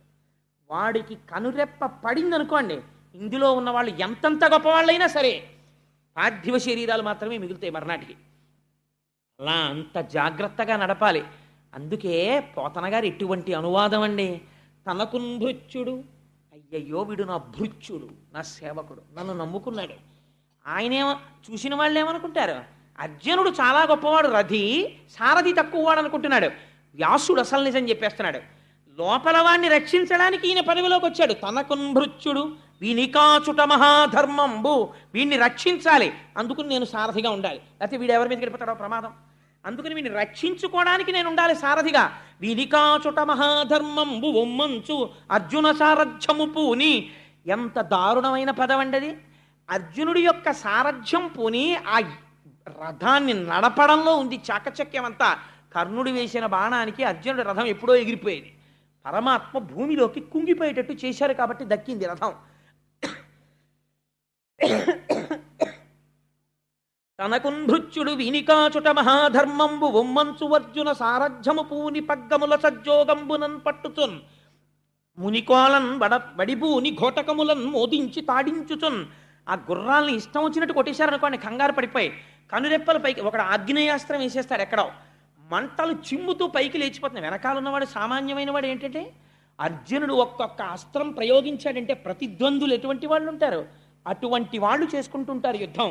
ఏదో టీవీ చూస్తూ ఉండిపోయినట్టు నోరు ఎళ్ళబెట్టుకుని వాడేసే బాణాల వంక ఈయనేసే బాణాల వంక అలా చూస్తూ ఆకాశం వంక చూస్తూ కూర్చున్నాడు అనుకోండి, భలే ఉన్నాయిరా కొట్టుకుంటున్నాయని. ఈలోగా వాడెవడో బాణం తన గుండెల మీదకో గుర్రాల మీదకో లోపల ఉన్న రథి మీదకో వేస్తాడు. అన్ని ఆకర్షణీయమైన సన్నివేశములు, అటువంటి అస్త్రములు, ప్రయోగాలు, ఉపసంహారాలు జరిగిపోతుంటే తన దృష్టి మాత్రం వెనకాతల ఉన్నటువంటి రథిని రక్షించుకోవడం మీదే ఉండాలి. ఒకవేళ ఇలా ముందుకుంటాడు కానీ ఇలా చూసుకుంటూనే ఉండాలి. రథి అలిసిపోయాడు అనుకోండి, సారథికి ఒక స్వాతంత్రం ఉంటుంది. రథి అలిసిపోతే రథాన్ని జాగ్రత్తగా యుద్ధభూమిలోంచి తప్పించి తీసుకెళ్ళిపోవాలి, ఎవరికీ దొరకకుండా తీసుకెళ్ళిపోయి. అందుకే చేతక్ అని బజాజ్ కంపెనీ వాళ్ళు అడాప్ట్ చేసుకున్నారు. రాణా ప్రతాప్ సింగ్ యుద్ధంలో పడిపోతే ఆ గుర్రం శత్రువులకి దొరకకుండా రాణా ప్రతాప్ సింగ్ని తీసుకుని కోటకు వచ్చేసింది. ఆయన పెట్ హార్స్ పేరు చేతక్, అందుకనే ఆ స్కూటర్కి చేతక్ అన్న పేరు వాళ్ళు అడాప్ట్ చేసుకున్నారు. అంత తెలివైన వాడై ఉండాలి సారథి, ఉండి వెనకాతల రథిని రక్షించుకునేవాడై ఉండాలి. అందు కోటకములను మోదించి తాడించుచు దానికి అవసరమైనట్టుగా గుర్రాల్ని కొడుతుండాలి, రథాన్ని తిప్పుతుండాలి. ఇది నిజ జీవితంలో కూడా ఆయన సారథిగా మనం పెట్టేసుకున్నాం అనుకోండి, మన ఇంద్రియాలని ఎప్పుడు ఎలా వాడాలో అలా ఆయన వాడేటట్టు చేస్తాడు, ఆయన నియంత్రిస్తాడు, ఆయన నడిపిస్తాడు. ఎప్పుడూ విజయమే. ఎందుకని సారథి ఆయన ఉన్నాడు. ఘోటకములను మోదించి తాడించుతున్ ఏం చేస్తున్నట్ట? ఒక గొప్ప పని చేస్తున్నట్టు ఇవాళ సారథిగా ఉండి ఎదురుగుండా ఉన్న వాళ్ళందరూ కూడా ఆయన్ని చూసి సమ్మోహపడిపోతున్నట్ట. అమ్మో ఎంత బాగున్నాడో చూడు, అసలు ఆ సారథి చూడు ఎంత అందంగా ఉన్నాడో, ఎంత అందంగా. కృష్ణుడు అంటే మాటలు ఏంటంటే గోపికలు అన్నారు, నల్లనివాడు మేలి చిరునవ్వులవాడు, ఎలాగో వచ్చేస్తుంది కదా రాసక్రీడ అక్కడ విందురుగాని రాసలీలలో. అందుకని ఆయన్ని చూసి సమ్మోహపడిపోతున్నారట. అటువంటి రూపం చూపించి శత్రువుల్ని కూడా వంచేశాడు. అటువంటి స్వామి ఉన్నాడే, అర్జునుడు రక్షింపబడ్డాడంటే ఆయనే కారణం. అటువంటి వాడు నా హృదయమునందు నిలబడుగాక. ఈ భక్తిలోంచి ఒక్కసారి దూకేశాడు జ్ఞానంలోకి. ఎంత గొప్ప మాట చెప్పాడో చూడండి. ఇదే ఆఖరి పద్యం భీష్ముడిది. ఆయన అంటాడు, ఒక సూర్యుండు సమస్త జీవులకు తానొక్కొక్కడైతోచు పోలిక ఏ దేవుడు సర్వకాలము మహాలీలం నిజోత్పన్న సస్య కదంబంబుల హృత్సరోజములన్ నానా విధానో రూపకుడై ఒప్పుచునుండు నట్టి హరినే ప్రార్థింతు నశ్రాంతమున్. ఎటువంటి ఉపమానం వేశాడో చూడండి. ఒక సూర్యుండు సమస్త జీవులకు తానొక్కొక్కడైతోచు పోలిక ఏ దేవుడు సర్వకాలము మహాలీలన్. ఒకే సూర్యభగవానుడు ఆకాశంలో వెలుగుతూ ఉంటాడు. నేను చూసంటాను సూర్యోదయం అయిపోయింది అంటాను. నా భార్య అంటుంది, అడుగో సూర్యుడు వచ్చేసాడంటుంది. ప్రతివాడికి ఒక్కొక్క సూర్యుడిలా కనపడుతుంటాడు, కానీ ఉన్నదొక్కడే సూర్యుడు. నిజోత్పన్న సస్య కదంబంబుల హృత్సరోరుహములన్ నానా విధానో రూపకుడై ఒప్పుచునుండు నట్టి.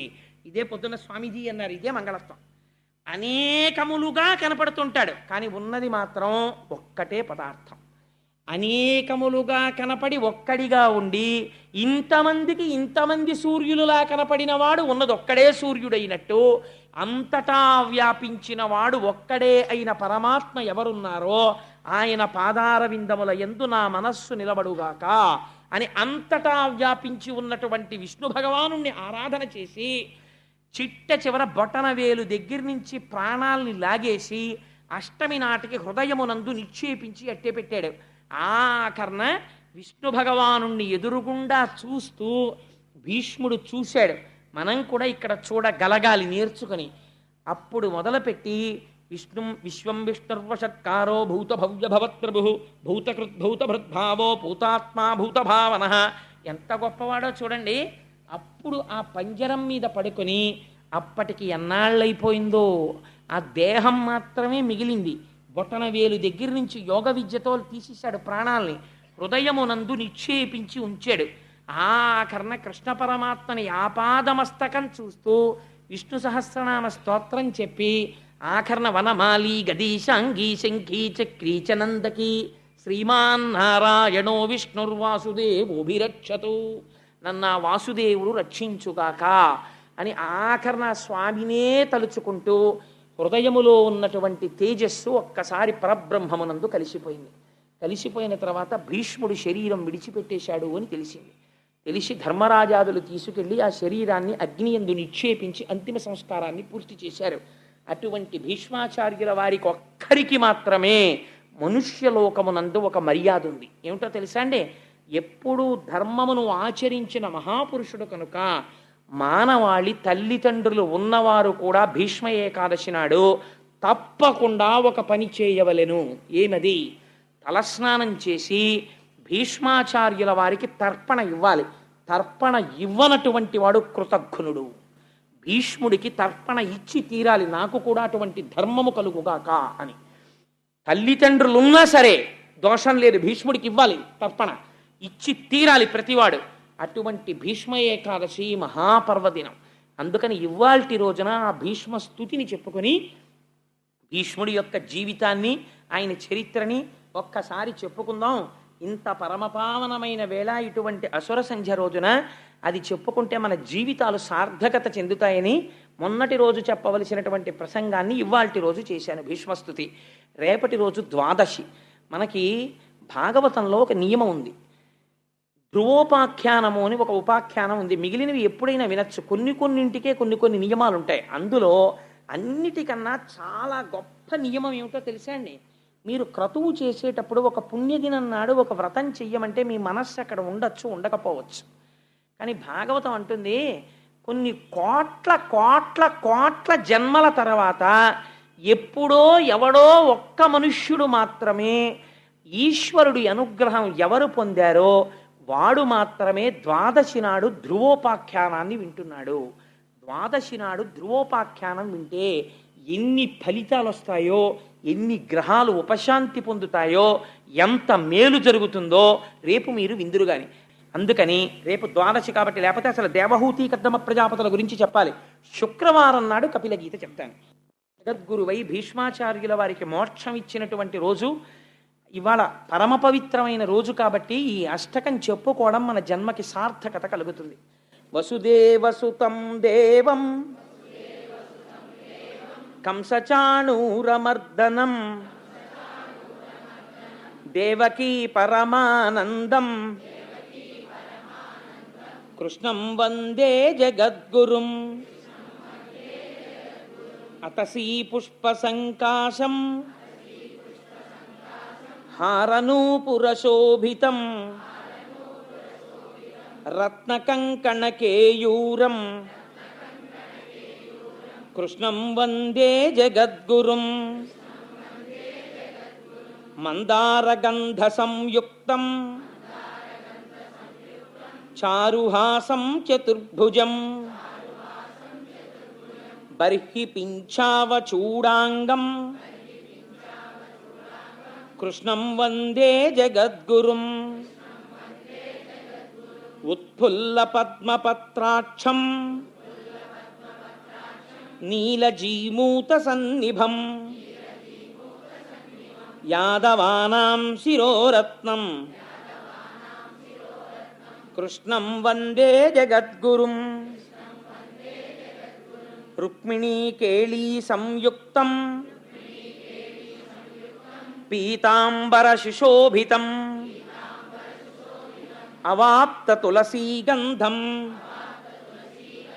కృష్ణం వందే జగద్గురుం గోపికానాం కుచద్వంద్వం కుంకుమాంకితవక్షసం శ్రీనికేతం మహేశ్వాసం కృష్ణం వందే జగద్గురుం శ్రీవత్సాకం మహోరస్కం వనమాలా విరాజితం శంఖచక్రధరం దేవం కృష్ణం వందే జగద్గురుం కృష్ణాష్టకమిదం పుణ్యం ప్రాతరుత్థాయ యః పఠేత్ కోటి జన్మ కృతం పాపం స్మరణేన వినశ్యతి. సర్వం శ్రీ ఉమామహేశ్వర పరబ్రహ్మార్పణమస్తు. స్వస్తి.